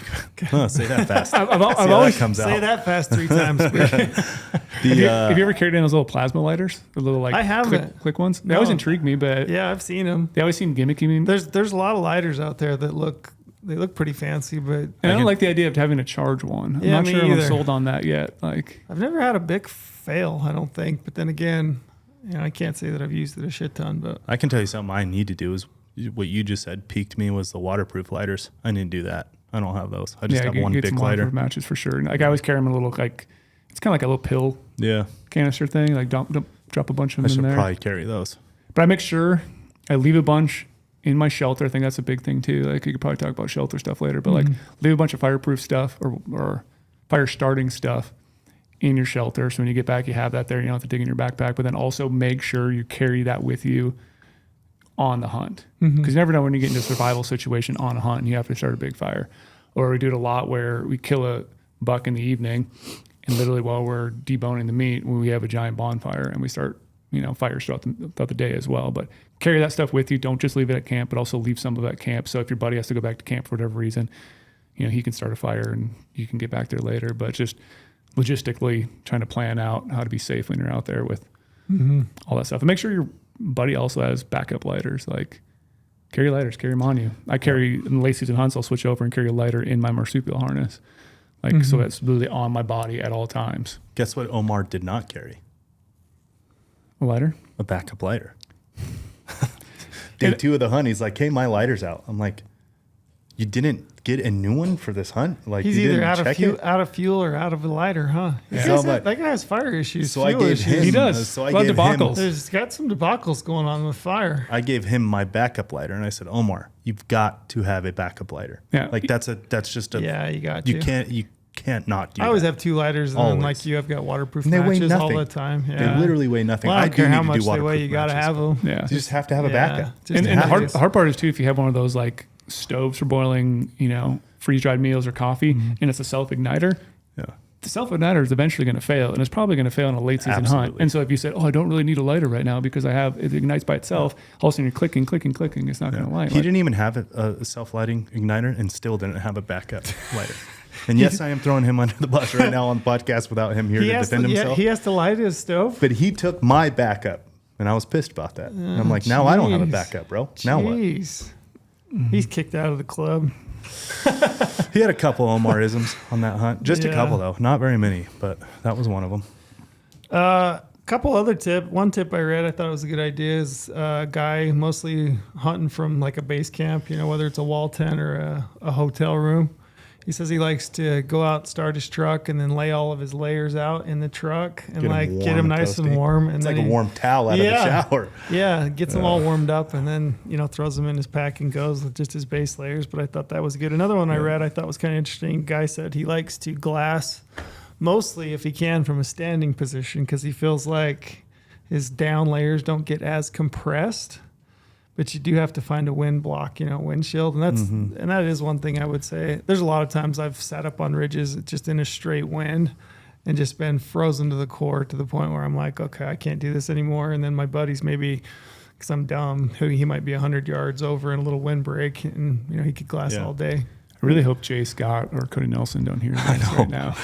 Did you see Jay Scott's rant the other day? Crushing people who stand up in glass. Which hey, it wasn't mine. I'm just saying it Make sure if you're doing it like sense. they said. Though, I think his mentality, like the guy was finding a spot that's not windy, but I'm also assuming that guy's also not standing on a ridgeline, because standing on a ridgeline is going to be windy. Sure. So he's probably in an area where he can stand up in glass and not let the animal see him. Well, the other part of his argument was that he feels like he gets better blood flow to his extremities when he's standing, which if I get cold, it's my hands and my feet, and my feet are cold like that.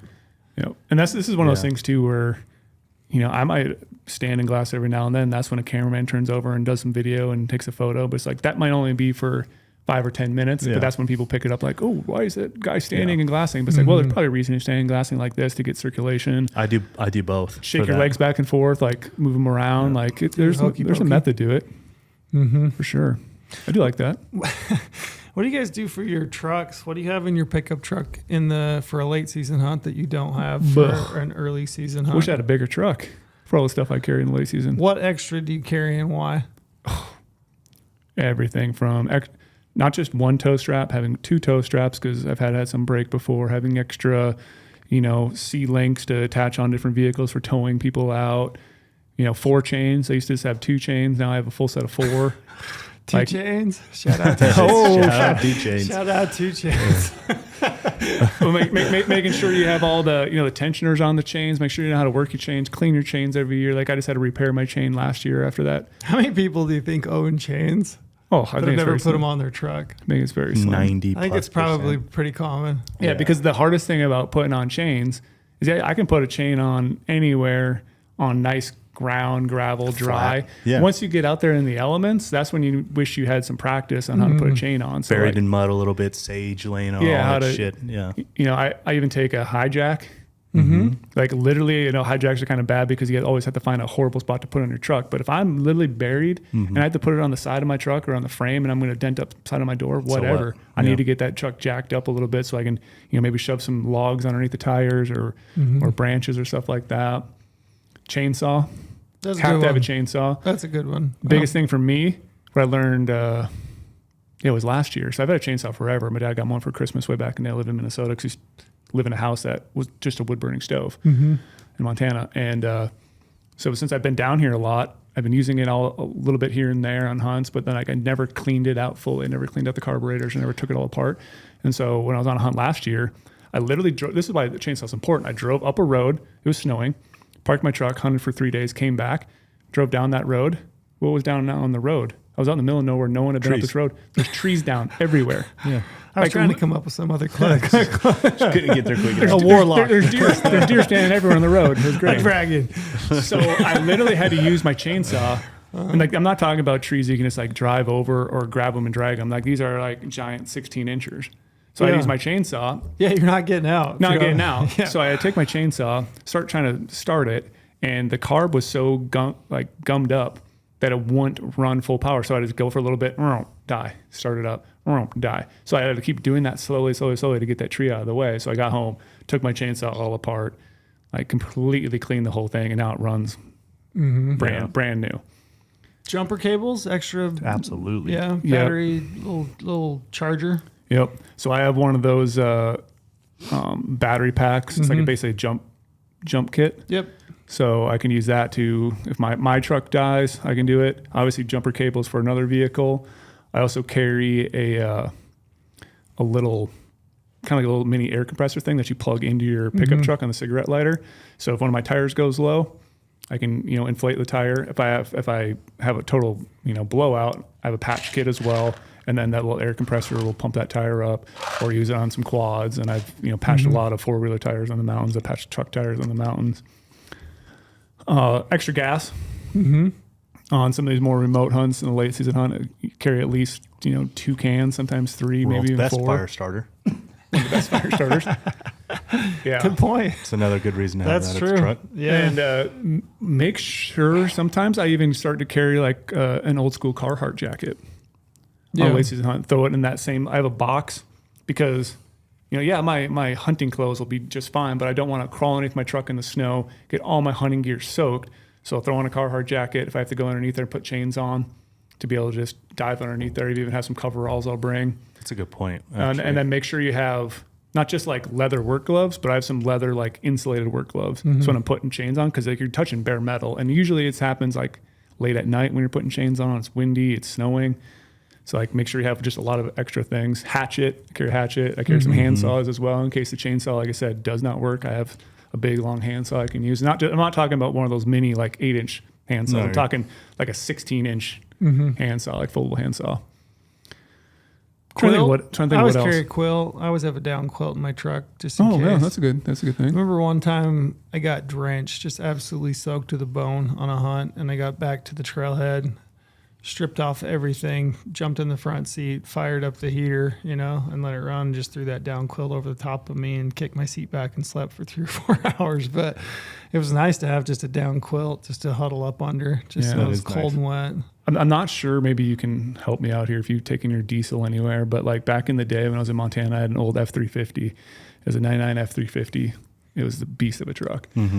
But my diesel was so old that I'd hunt in these really late season hunts in Montana, and it'd be so cold that sometimes I would literally, like on day hunts, I'd leave my truck running for like 4 hours. Yeah. Because if I shut it off, the glow plugs would get so cold and not be able to start. Yeah. So what I started doing was I took a big buddy heater, like those 2 propane big buddy heaters, and I took a tarp.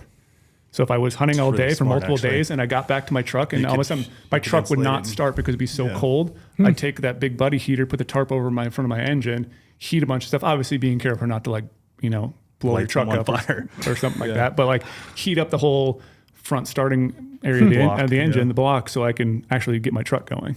Yeah. So like I had to start carrying all that extra shit into the mountains to actually do it. Because once I left my truck for 4 days, the little old beast, old red, won't start anymore. It's all these things you got to think about on a late season hunt. Really? There's so much gear. Even just like, I carry not just a spade shovel, but I carry a snow shovel. Because if you ever dealt with snow and all you have is a spade shovel for mud, all of a sudden you have to try to start shoveling like shit. Like I need to figure out ways to do, move that snow around. Yep. Thank God diesels have come a long ways. Yeah, they're probably a lot better now. Way better. Yeah. I've only had it happen one time, and it was in Utah over New Year's. We went to the ranch in Utah over New Year's. It was like -4 or -5, but my battery they're so good now. My battery could heat up everything enough that it did turn over. It just wouldn't turn over right away. And they make additive for the fuel now too. So you get the winter blend and add the additive, and it's like not going to gel up at all. Yeah, I'm trying to think of something. But I also don't live in Montana or Wyoming. I'm sure they're dealing with something very different. Yeah. can speak to the Southwest. What about optics?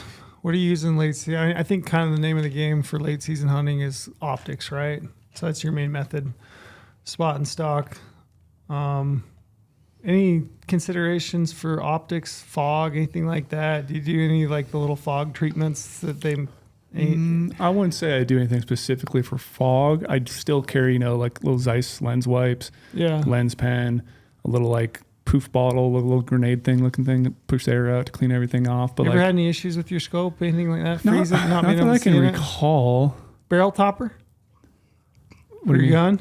Oh yeah, I have a full-on marsupial with a little topper thing, and I'll use electrical tape. Gotcha. I'm a big promoter of electrical tape on the brake, or if you don't have a brake or a suppressor, whatever it is. You got electrical tape. Cover the front of the gun up, even if you have a little sleeve that goes over, or if you have a full-on gun slicker or that sort of thing, it goes over your whole gun. But I want something that also protect the action, because I've had people go out there before, and if they had too much oil on their bolt area, that stuff will start to freeze. You get a bunch of snow, get a bunch of ice built up in your action. All of a sudden, you try to lift your bolt up, it's just locked tight. Quick story that happened to me on the world's best goose hunt in Montana when I was in college. I had too much oil, because we were shooting so much that time of year. It was my junior year of college, and the Centennial Valley has all kinds of hot springs up through it, and that's where we'd late season hunt a lot. And went home, cleaned the guns, and I was just an idiot. Didn't really had a ton of experience by then, and just oiled it up everything, and I didn't really take care of it. Went out there the next day, got 2 shots in, and just done. And it was the world's best day. It was minus 20 something, and it was the world's best day of goose hunting. And I was sitting there playing with my dingling because there's nothing else to do. Really? Yeah. You're playing with your... Yeah. I mean, what else you can do when it's that cold? I got my hands like this. That is the warmest part of your body, like just got my hands in the undercarriage trying to keep them warm. I'm like, dude, That's true. wish I could shoot right now. Yeah, but continuing on with the gun situation though, because late season hunts are usually a lot of rifle hunts. Yeah. You get back to camp at night, what's a teepee, a wall tent, or whatever, and you want to bring your firearm in your shelter. Well, if you bring your firearm in your shelter and that stuff starts melting slightly but doesn't fully dry out, and the next day you take it out, it's going to freeze. So it seems backwards, but the better thing to do is actually keep your weapon outside the shelter. Like obviously have it covered up with like either a full gun sleeve or marsupial or the Stealthy Hunter like scope cover thing with the barrel in it, but leave it outside. Don't bring it in because all that moisture is going to start melting in weird places and then freeze. You need to put it on the edge of your shelter, and once you're wood stoves and these teepees don't last all night long, so eventually that stuff's going to freeze, and then now it's gummed up in the morning. And then too, that's going to add to that fog in the scope, like you're talking about, trying to minimize all that fog. So you bring a gun from outside, bring it inside. Same thing with cameras. You try to turn your camera on in a shelter. It's that metal fog. Too. It's like just leave it out. Just leave it in that same temperature the whole time. Quit changing temperatures on it. I didn't know that. Yeah, that's. You don't have to worry about that on your pins and your bow sight. I haven't thought about that. Well, that's a waterfowl thing for me. Like, you just quit bringing them inside. Just leave everything outside. Yeah. And then another thing though too, like we talked about oil and all that stuff. It is kind of good to bring some extra oil in some of these hunts, but use it sparingly. Like even just like I talked about in Alaska when I was moose hunting, like everything I owned rusted up. I wish I did not bring any extra things of oil, just like lube up certain things here and there. If you're going back to a hotel every night in these late season hunts, which a lot of people do, then yeah, it might be wise to bring your rifle in there, let it dry out. But if you're going to let it dry out at night in the hotel room, open up your bolt. Like literally take everything out, open up your scope caps, let everything air out. Don't like have moisture still locked in there. Like don't keep it in your gun case. Don't keep it in your soft gun case. Open that thing up every single night to let it breathe and let it dry out completely before you take it back out hunting the next day. That's a good tip. Have you used any of the anti-fog on your optics? No, never have. That's why I have, asked. and I think it works, but I don't know. Is it snake oil? I don't know. I've used it. I've used it just like the mask, like swimming mask, anti-fog, all that stuff. I've used it, and I think I don't know. It is a hard thing to manage though, because you do sit there glassing and your face is really warm. Yeah. And the so optics you really cold. You do get some fog on, and then you got to pull it off a little bit, hold it in the wind for a couple of seconds. Yeah. So like, maybe I should try it. I've never tried it. Yeah, I don't know. I was worried about it on a rifle scope. You like in a moment where you get down into the gun and you maybe brush past your scope. You look up to breathe. Yeah, here we go, and you breathe right in your scope. Yeah, you get in the gun with your eye, and you pop up off to look through your eyes and blow on the lens. Yeah. Where's Cody Nelson when we need him? I know that. Actually, it is a good question. Yeah, I've never used it, so I don't know. I was hoping you had. You could say yay or nay. Do you have any other gear things before we switch over to kind of more like where, like habitat, those kinds of things, where to look for animals late season? Do you have any other kind of gear hacks? I mean, backpack hunting and late season's obviously tough. It's tough. You just got to realize that your backpack is going to be heavier than normal, and it's something you just kind of have to deal with. Yeah. Because you have so many other layers. But those layers, most of the time, you're going to need them. So I feel like if you're going to be cold, just bring extra layers. Don't try to skimp on it, and then you're going to glass. Yeah, it's not the time to save weight. No, it's really not. You bring any of those emergency tinfoil tarps, like the ones that look like tinfoil? Oh no, I used to have those back in the day. Those little. Those emergency ones. Yeah. I don't use those either, but I was just thinking through it. Do you? My new med kit might have one of those in there. I'm not sure if it does. I've never brought one with me hunting, but I see like when I used to run a lot, you go to race, the start of a race, everybody was wrapped up in one. Yeah, I think it was much just like, hey, look, hey, look at me. I have a tinfoil tarp wrapped around me at the start of a race, but I'm sure they work. I mean, obviously they do. Just as like a last ditch kind of thing. Stitch. I've never packed emergency thing. One more thing. What about? So we're talking about insulation layers on a hunt and trying to stay warm while glassing. Would you ever bring your sleeping bag with you on a hunt, on a day hunt, and then maybe wrap it around you when you're sitting there glassing? I would. I have. You have? Yeah. Yeah, even a quilt, just like an open quilt, throw over the top of you. I mean, there's different companies that make just like a synthetic or a down quilt. And again, you're packing extra weight. But if it means the difference of being able to sit there and glass and not being able to, pack the extra weight. Yeah, I mean, I've got a Enlightened Equipment quilt, an Enigma. It's a 10-degree quilt. I think it weighs like 21 ounces. Probably worth it if I can sit there in glass under a quilt. Are you going to, sorry, I know we're just trying to switch subject, but I have one more gear thing. Are you going to switch your sleeping bag over in late season from a down to a synthetic? I'm not. I'm just going to keep it dry. Keep it dry. Yeah. And most time late season, you're going to have a stove. Yeah. Or hopefully you have a stove. Yeah, you about have to if you're going to backpack. Yeah. I mean, it just Do you gets know too, what temperature it gets you're too bringing? damn cold. Yeah, I'm 0 degree. I'm going to bring You're zero. gonna bring yeah, the I'm going to zero for bring sure. a 0 degree bag and a stove. I get cold. What's the Like day that. that opens? November 10th. Yeah, it'll be cold. It'll be cold. Yeah, it'll be really cold. Yeah, Brady's saying snow this next week potentially. Mm-hmm. I'm going to get snow in my elk. You hunt. are? Oh, Yeah. that's going to be phenomenal. Good Yeah. for you. I got Way to another. time that one up. I got another gear question to ask you. Yes. I get asked this quite a bit, and I don't know if I know the answer exactly. Okay. How do you deal with water? How do you keep your water from freezing? So what kind of canisters are you using a bladder for late season hunts? And then also, if you're using snow for your water source, what's the process of doing that? Okay. So, And do you treat it? okay. A lot of questions. I got this. I'll try to condense it down and not get long-winded. I've learned from other podcasters to ask them in succession. That way I just get to sit here and drink Drink. Monster. and listen to All right. So late season hunts, typical bladder with a hose. No, ditch that. Leave that baby at home. I don't know if we showed this hunt showed this on the Below Zero film with Neville, but Neville had a bladder with a hose, and it was it was cold, like really cold. But he had his bladder. Was and it below zero? I mean, it's the title of the film. It had to have been below It had to zero. have been. Yeah, Otherwise, you guys that- are fucking otherwise, lying. that day It was still was a misnomer. Yeah, that day was still like sub freezing. So he actually didn't have enough room for his bladder to go inside his backpack because all of our layers. Because we were going to go backpack hunting in November, so he attached his bladder on the outside of his backpack, like literally strapped it on those back two straps on the Stone Glacier. By the time we got to our glassing spot, that was a brick. It was literally frozen solid. And then throughout the rest of the hunt, while we're hunting, even though he had his bladder in his backpack and his hose out, he wasn't blowing the water back into the hose. So that's a big tip. If you do have a bladder and you really love having the hose, you got to push that water back through the hose back into the reservoir. Otherwise, that's going to freeze. So his hose was frozen. Couldn't get water out of it. So late season hunts, I'm always Nalgene's soft platypus 1 liter bottles or whatever it is, using that, keeping them in your backpack. So I will stop having it on the side of my backpack, put it in my backpack with all my other insulation layers to try to keep that from freezing. What do you carry? Nalgene's or do Nalgene's. You carry, okay. Yeah, the little ultralight Nalgene now. You talk about snow. So I'm a big promoter of melting snow for water on these late season hunts. Like I want to get where other people can't go. So I want to get where horse guys have to be by water every single day for their horse. They have to get a lot of water. I want to go further. Well, if I'm going to go further up in the mountain, a lot of times there's no streams anymore. There's no water sources, or those water sources are frozen.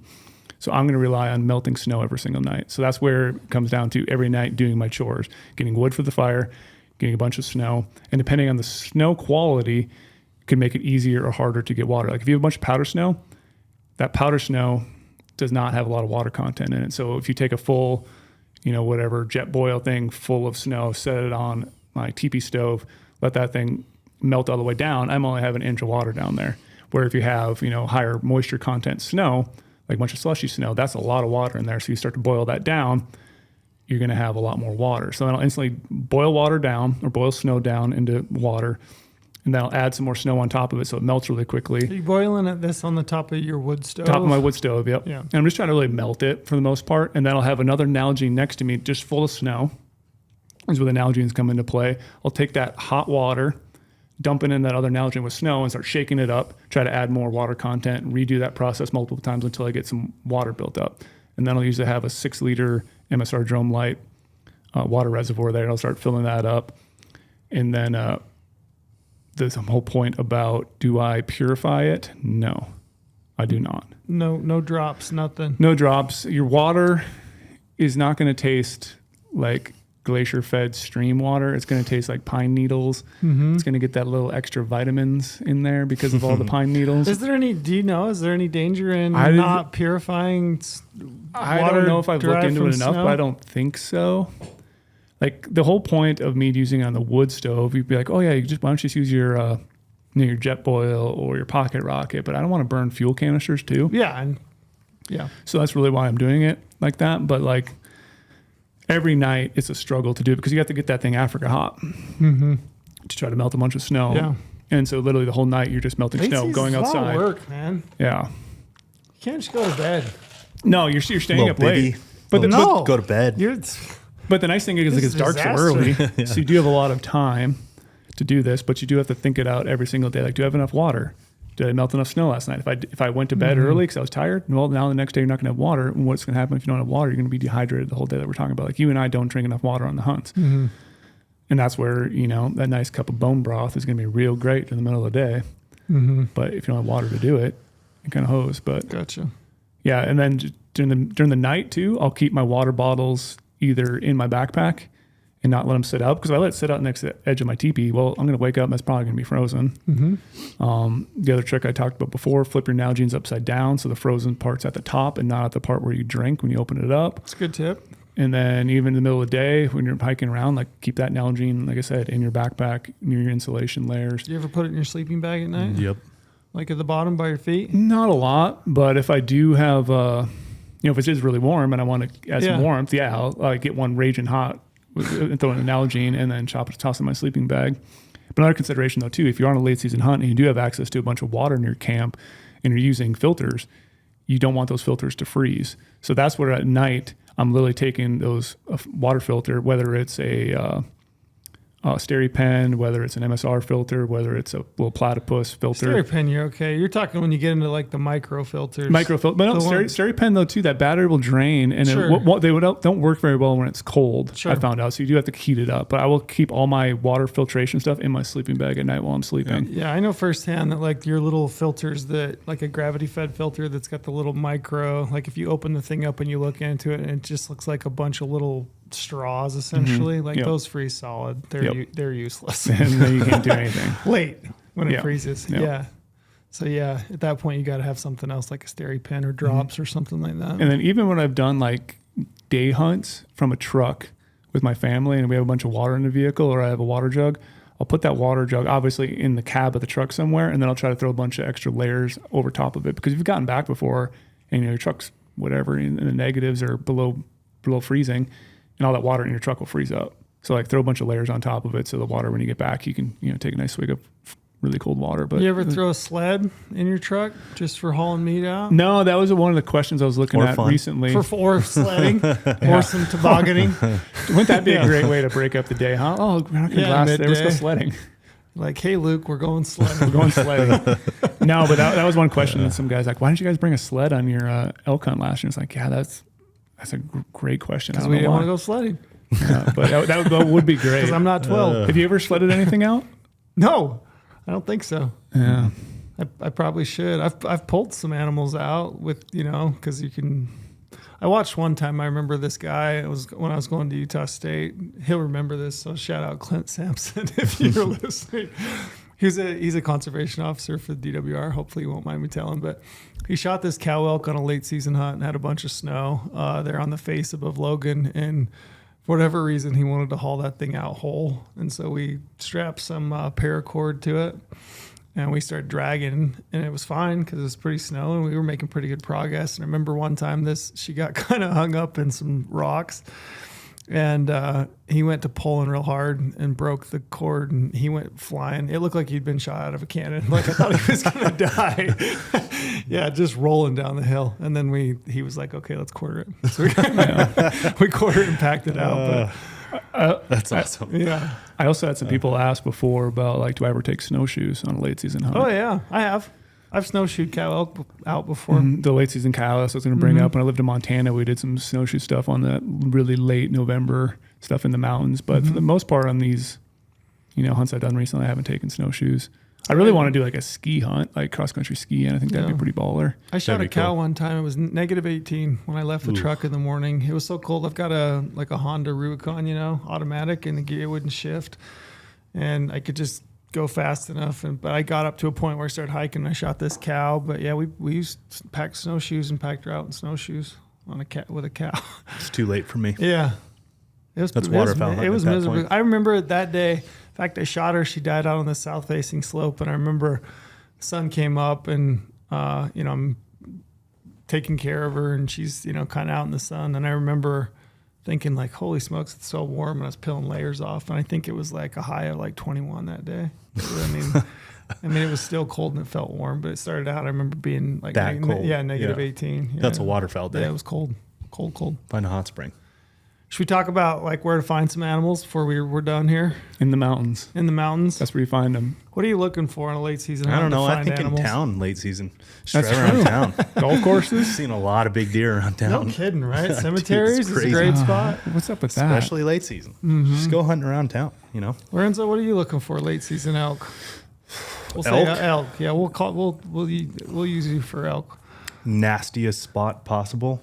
Highest spot possible that's got snow, but not enough to like make it impossible to feed. Like literally that's typically what I've ridge always looked for. lines, Yeah. nasty stuff.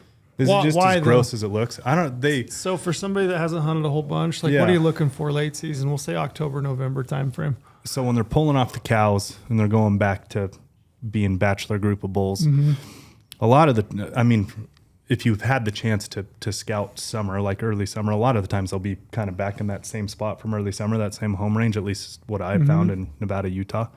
And they they do not like any riffraff late season stuff at all. Like anything close to people or roads or any of that, they don't seem to like. So let me phrase a question. I'm gonna hit you with another one. Yeah.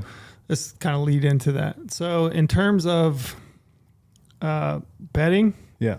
food, water, pressure, Yeah. how would you rank those in terms of your considerations for finding elk late Season pressure. Pressure Number one. first and Pressure foremost. first. And that's what I would say. For sure, pressure.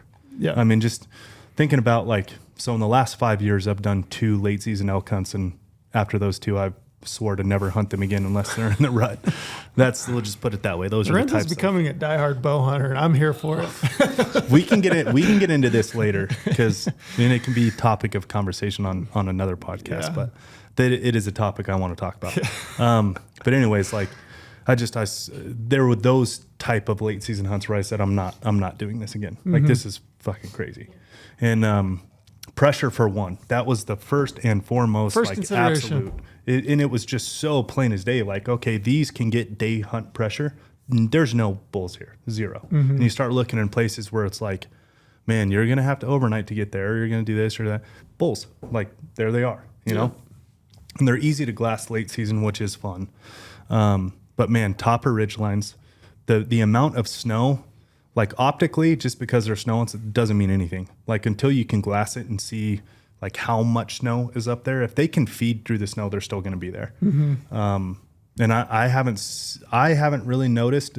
Granted, I've only done it twice in the last 5 years, but I haven't noticed like a directional contour of a hill to matter. Like we saw them on north, south, east. We found them on everything. And just like in the nastiest places possible because they don't want to be where the pressure is. Yeah, they're looking for some seclusion. Yeah. Yeah, I'd agree. Pressure. I made some notes, and I'm spot on with you. Yeah. I think pressure first and foremost. It's kind of wild, like how much it pushes them to places. Yeah, so I'm looking at things like where are other people hunting? Where's the access? Where's the trailheads? Can where you are the day roads? hunt it? Is kind of what I noticed. Yeah, same thing.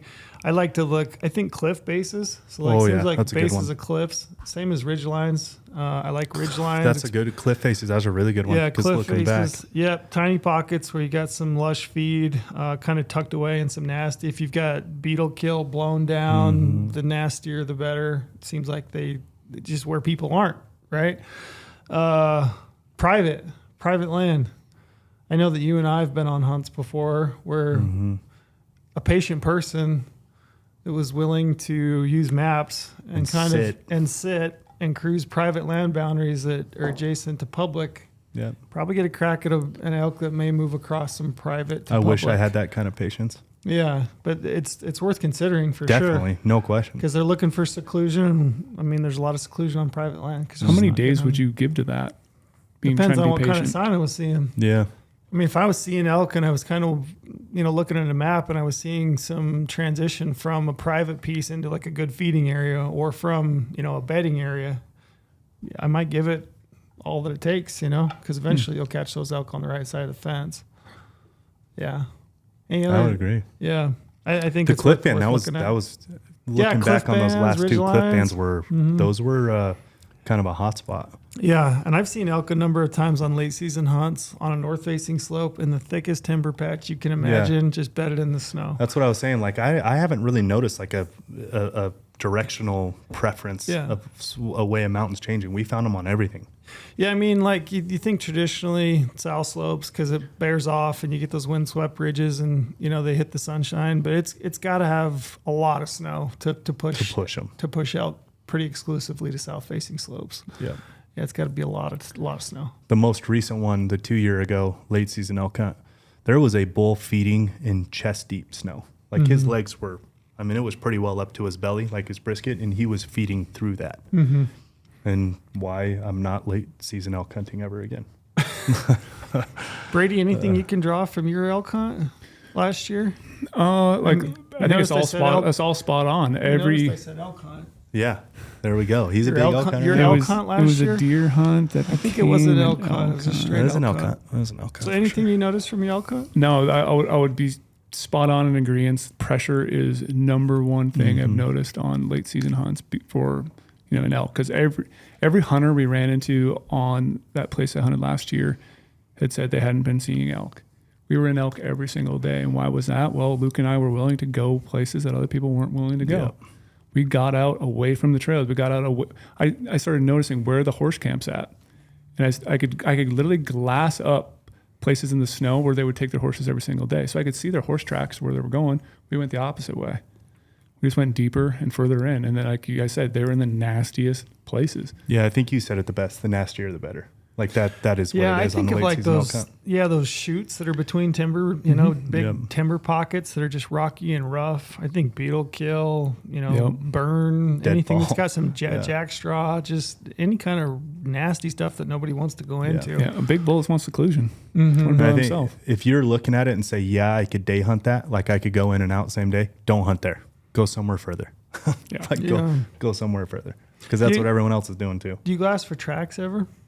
I have, but I mean, it's a school bus on a white hillside, typically on late season. That's what I told Porter. Yeah. I mean, so have I? Yeah. I mean, but I haven't like studied it and found elk that way. I've just been like, they use that. And then I just kind of go back to spazzing out in the glass and still seem to find them because it's a school bus on a white hillside. Any different approach for mule deer? A lot of that stuff does make the exact same sense for mule deer. Pressure's big thing, getting further in there. I like to take it from maybe a little different approach. I like to research backwards to go forward. So I like to figure out, okay, where are these bucks at during the summer months? Where's the alpine areas? And how are they going to move through the mountains down into their transitional zones and into their wintering areas? So I try to figure out where's a good habitat high up in the mountains, and then where's the easiest place these bucks are going to potentially move down through to get in a transition zone. And that transition zone could be different depending on what state you're hunting, but a lot of times it's like 6,000 and 9,000 feet elevation. Coming off the mountain, they're getting more of that pinyon juniper, aspen country, some of the dark timber, a lot of oak brush type habitat. And also it's just, for me in the late season is now rut for mule deer, the best time of year, way better than September for elk. Like mule deer rut, like you want to compare animals, and they the whole deal. So like now you're starting to also you got to find the does to find the bucks.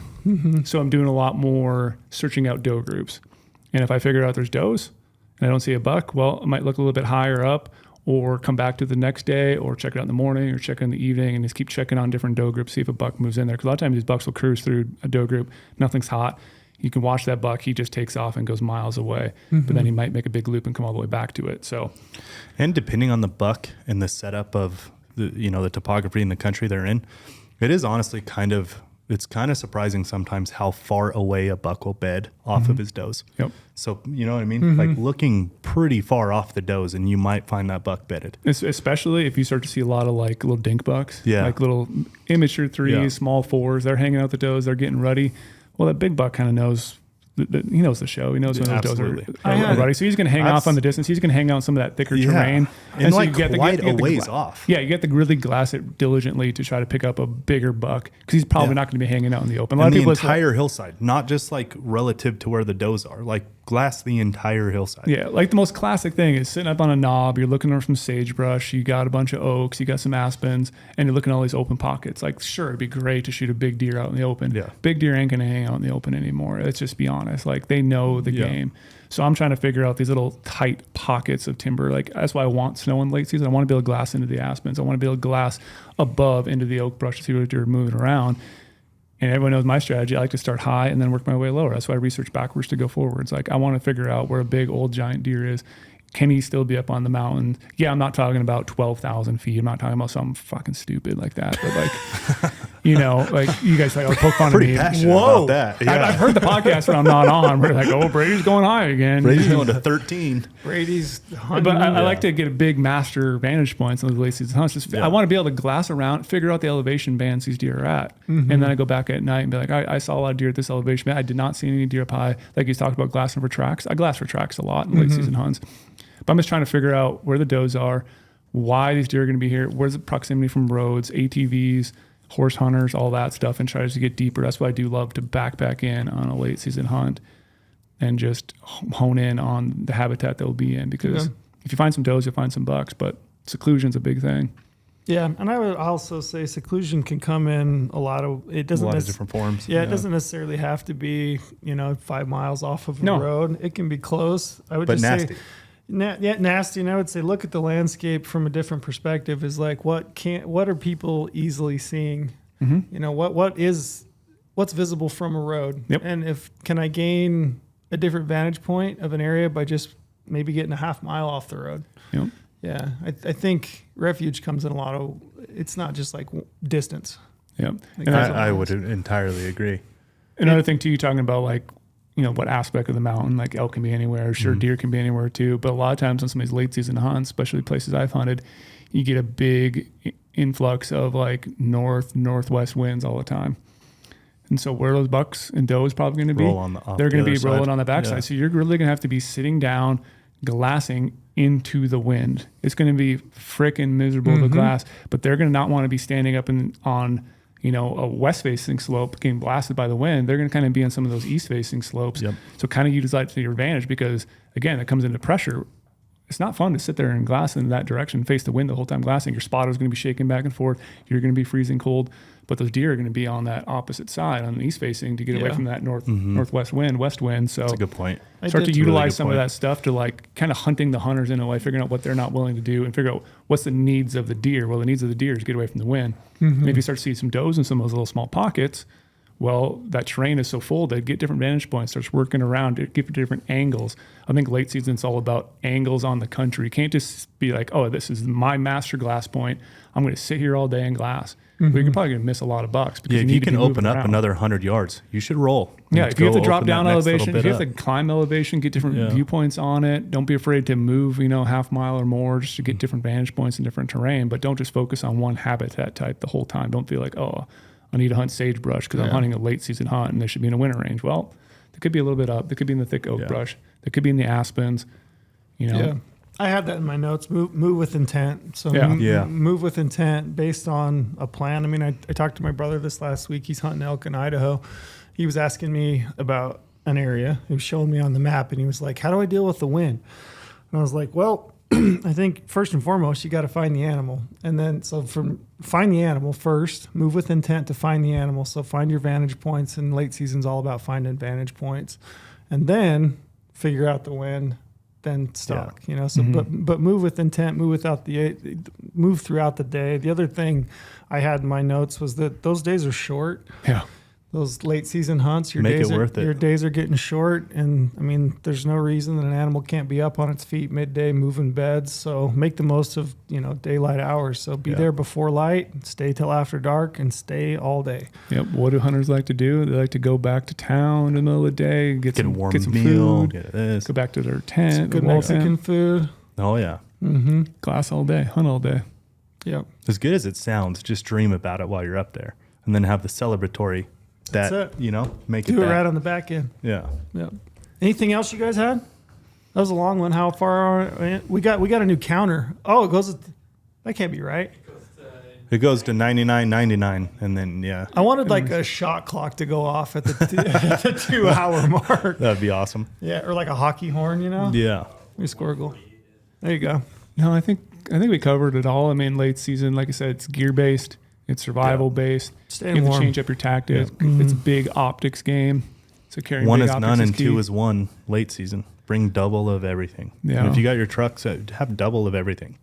Yeah. Like literally, I bring, Yeah. extra thermarest, extra sleeping bag, extra everything. Just Like, never know. Because most of these late season hunts, you're probably going to be driving to a lot of those places. Oh, Like yeah. I know a lot of like Midwest guys are even driving out, so you kind of have the ability to bring multiple setups. Like I will bring a base camp setup because I don't know what the hunt's going to be like. I will also bring a backpack setup. And a truck setup. Just Yeah. something in the truck. So like have a lot of different tools in your toolkit to potentially be able to use. Don't just pigeonhole yourself like I'm going to only hunt out of a hotel.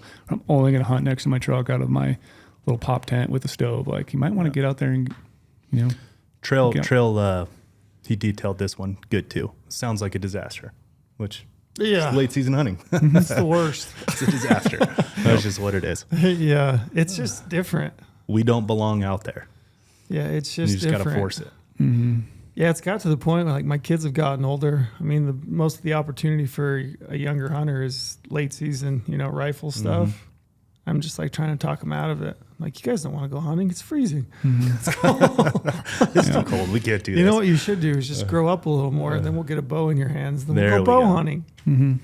But Warm. also sometimes too, though, some late season hunts though are really conductive though to hunting from a vehicle. Oh, for sure. So don't be afraid to cover country. Like it's Yeah. crazy how many miles we put on the trucks on some of these late season hunts, literally covering every inch of the unit. If Crazy if how you- many big deer get shot from, Yeah.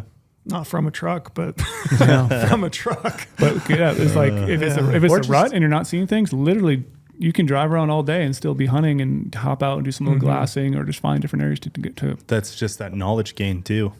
It's like we glass so many bulls from the truck. I mean, you're never going to kill them from the truck, but Yeah. saw where they were. Oh, that was a question I was going to ask you. What's how do you actually kill on a late season hunt? Before we end, this is a question that my brother had. He's like, all right, I see an elk, I see a mule deer. How do I kill it? Like, when do I kill it? Because most of the time you're glassing in the morning and you pick it up and it's like moving back towards a bedding area. How do I kill the damn thing essentially? It's a damn good question. I mean, it's a pretty basic ass question, but how do you answer that? Different ways to go about it. Like if I see a buck kind of on some edge habitat with some does and they work into the timber, I might be like, all right, I know where he's at right now. They're probably going to go bed. I'm now going to drop down, loop around once I get over, start figuring out the wind, start figuring out shooting distances, figure out where I can potentially set up closer to then hopefully be able to put eyes on that deer again. I'd prefer to put eyes on him later in the afternoon before he gets up, if So possible. you're anticipating where Anticipating where he's going to come back out. I think that's what I told him. That's Yeah. best case. Most of the time, it's either. I feel like late season's all about the slow play. Yeah. Yep. It's and so much of killing late season is anticipating where the animal is either going to be going from bedding, or from feeding to bedding, or bedding to feeding. Yep. And anticipating where that animal is going to be, and then setting yourself up within range of Yep. that area. And you never know too, once you get over there, like I said, there could be a hot doe in the area. You could be glassing an area, you look down below you in the timber, there could be a lone buck starting to creep through, working his way up. And I've said it a lot, but like to me, it holds true all the time. Mule deer hunting is an art and not a science. Like they don't do the same thing every single day. So you think you're going to get over that knob, they fed out the exact same way in the morning, they're going to do the exact same in the evening. Well, they might not perfectly do that. They might drop lower, they might come up higher. So you want to have all the options. That's where like being mobile when you need to be mobile is going to be beneficial. Or if you see one in the morning and you have enough time, literally drop everything. And I've done this before where you literally just run as That's what I fast as you told can. him. Sometimes you just haul got to ass. run an animal. Yeah. If you're close enough that you think you can do Gotta it, force the you issue. got to throw all your stuff in a backpack And go. Go. Just go. Yep. Be ready to literally grab your yard sale of all your glass and stuff, all Yeah. your warm clothes, toss in your backpack and run. And if they're out in the open enough and you play that in your head and you can do it, and there's even the slightest chance, you should do it. Definitely do it. And I'll But, even sit late up there. season's not a time for a lot of indecision. No. No. But even when No. you start to see animals too, like I'm observing the whole country around me, taking pictures of it, looking at, okay, I was glassing here this morning. Let's say I try to get over and I don't see him. Well, maybe if I glass from that knob that's down there, it will put me in closer position for the next day to potentially kill him. So I'll be marking some of that as I'm going over, like, hey, this was actually a better glassing spot for that exact buck I'm looking at. So I don't kill him. I should be there in the morning. Now I have to wake up earlier. I'll try to time out how long it's going to get there, sit up there in the morning, try to kill that buck. That's what I was going to get to. Like, the late season's a slow play, like you said. Yeah, you're trying to predict where they're going to come out. But if you're not right, I wouldn't go to the same place the next morning. I would go I would go to where you were that evening trying to guess, and then look at it from that vantage point and be in tight and try to predict the next morning as well. And if they're not there, then stay up there and try to predict the next evening. You know what I mean? Kind of a chess match. Don't go to the same glassing knob to just be like, oh, he's there again. The next morning. No, you should be where you were trying to kill him that night, that next morning. You know what I mean? It's like you should never be going to that same place. You can fall in love with just seeing an animal and not trying to kill him. Move on them. Yeah. Anything else? That was a good one. I felt good about it. That was really good. It's late season. It's time to go see some. A lot of stuff's getting tipped over. So and it'll continue to be even more so as we approach the end of the month and into November. So it's fun time of year. I'm looking forward to having some mule deer tags in my pocket coming up here. I'm looking forward to just watching since I'm on house arrest. Send us your photos. DM us. Yeah, we always love the DMs of people. Send us your November, your late season, your October deer and elk photos, and if you're lucky enough to hunt something else, send us that. We'd love to see that stuff. It's the hardest time to mule deer hunt right now, and we're like right on the cusp of the best time. Yep. It's like happening. And as always, like, we love like reading people's reviews on the podcast. Drop us some reviews if you like us. Yeah, like and subscribe. Yeah, is that what cool thing. The kids like, say? Obviously, like, a lot of these we're doing a lot of video ones too. So if you do watch these on YouTube, you can always drop comments there. Like, we read all those comments. You have questions about them. Trell and I jump on all those comments and we'll respond. Hey, I do too. Oh yeah, I've been seeing you jump on there a lot more lately. Usually what happens is Brady messages me and says, hey, do you have a comment you need to reply to? Can you jump in and reply to? Yeah, sure. I'm not as good at it. You guys are great at it. Yeah. I try to do our best to jump in there. And cool. The Renzo will even jump in. I try. Well, thanks, guys. It was fun. Let's go chase some rutting bucks. Brady's ready to rut. That's a good way to end. See ya.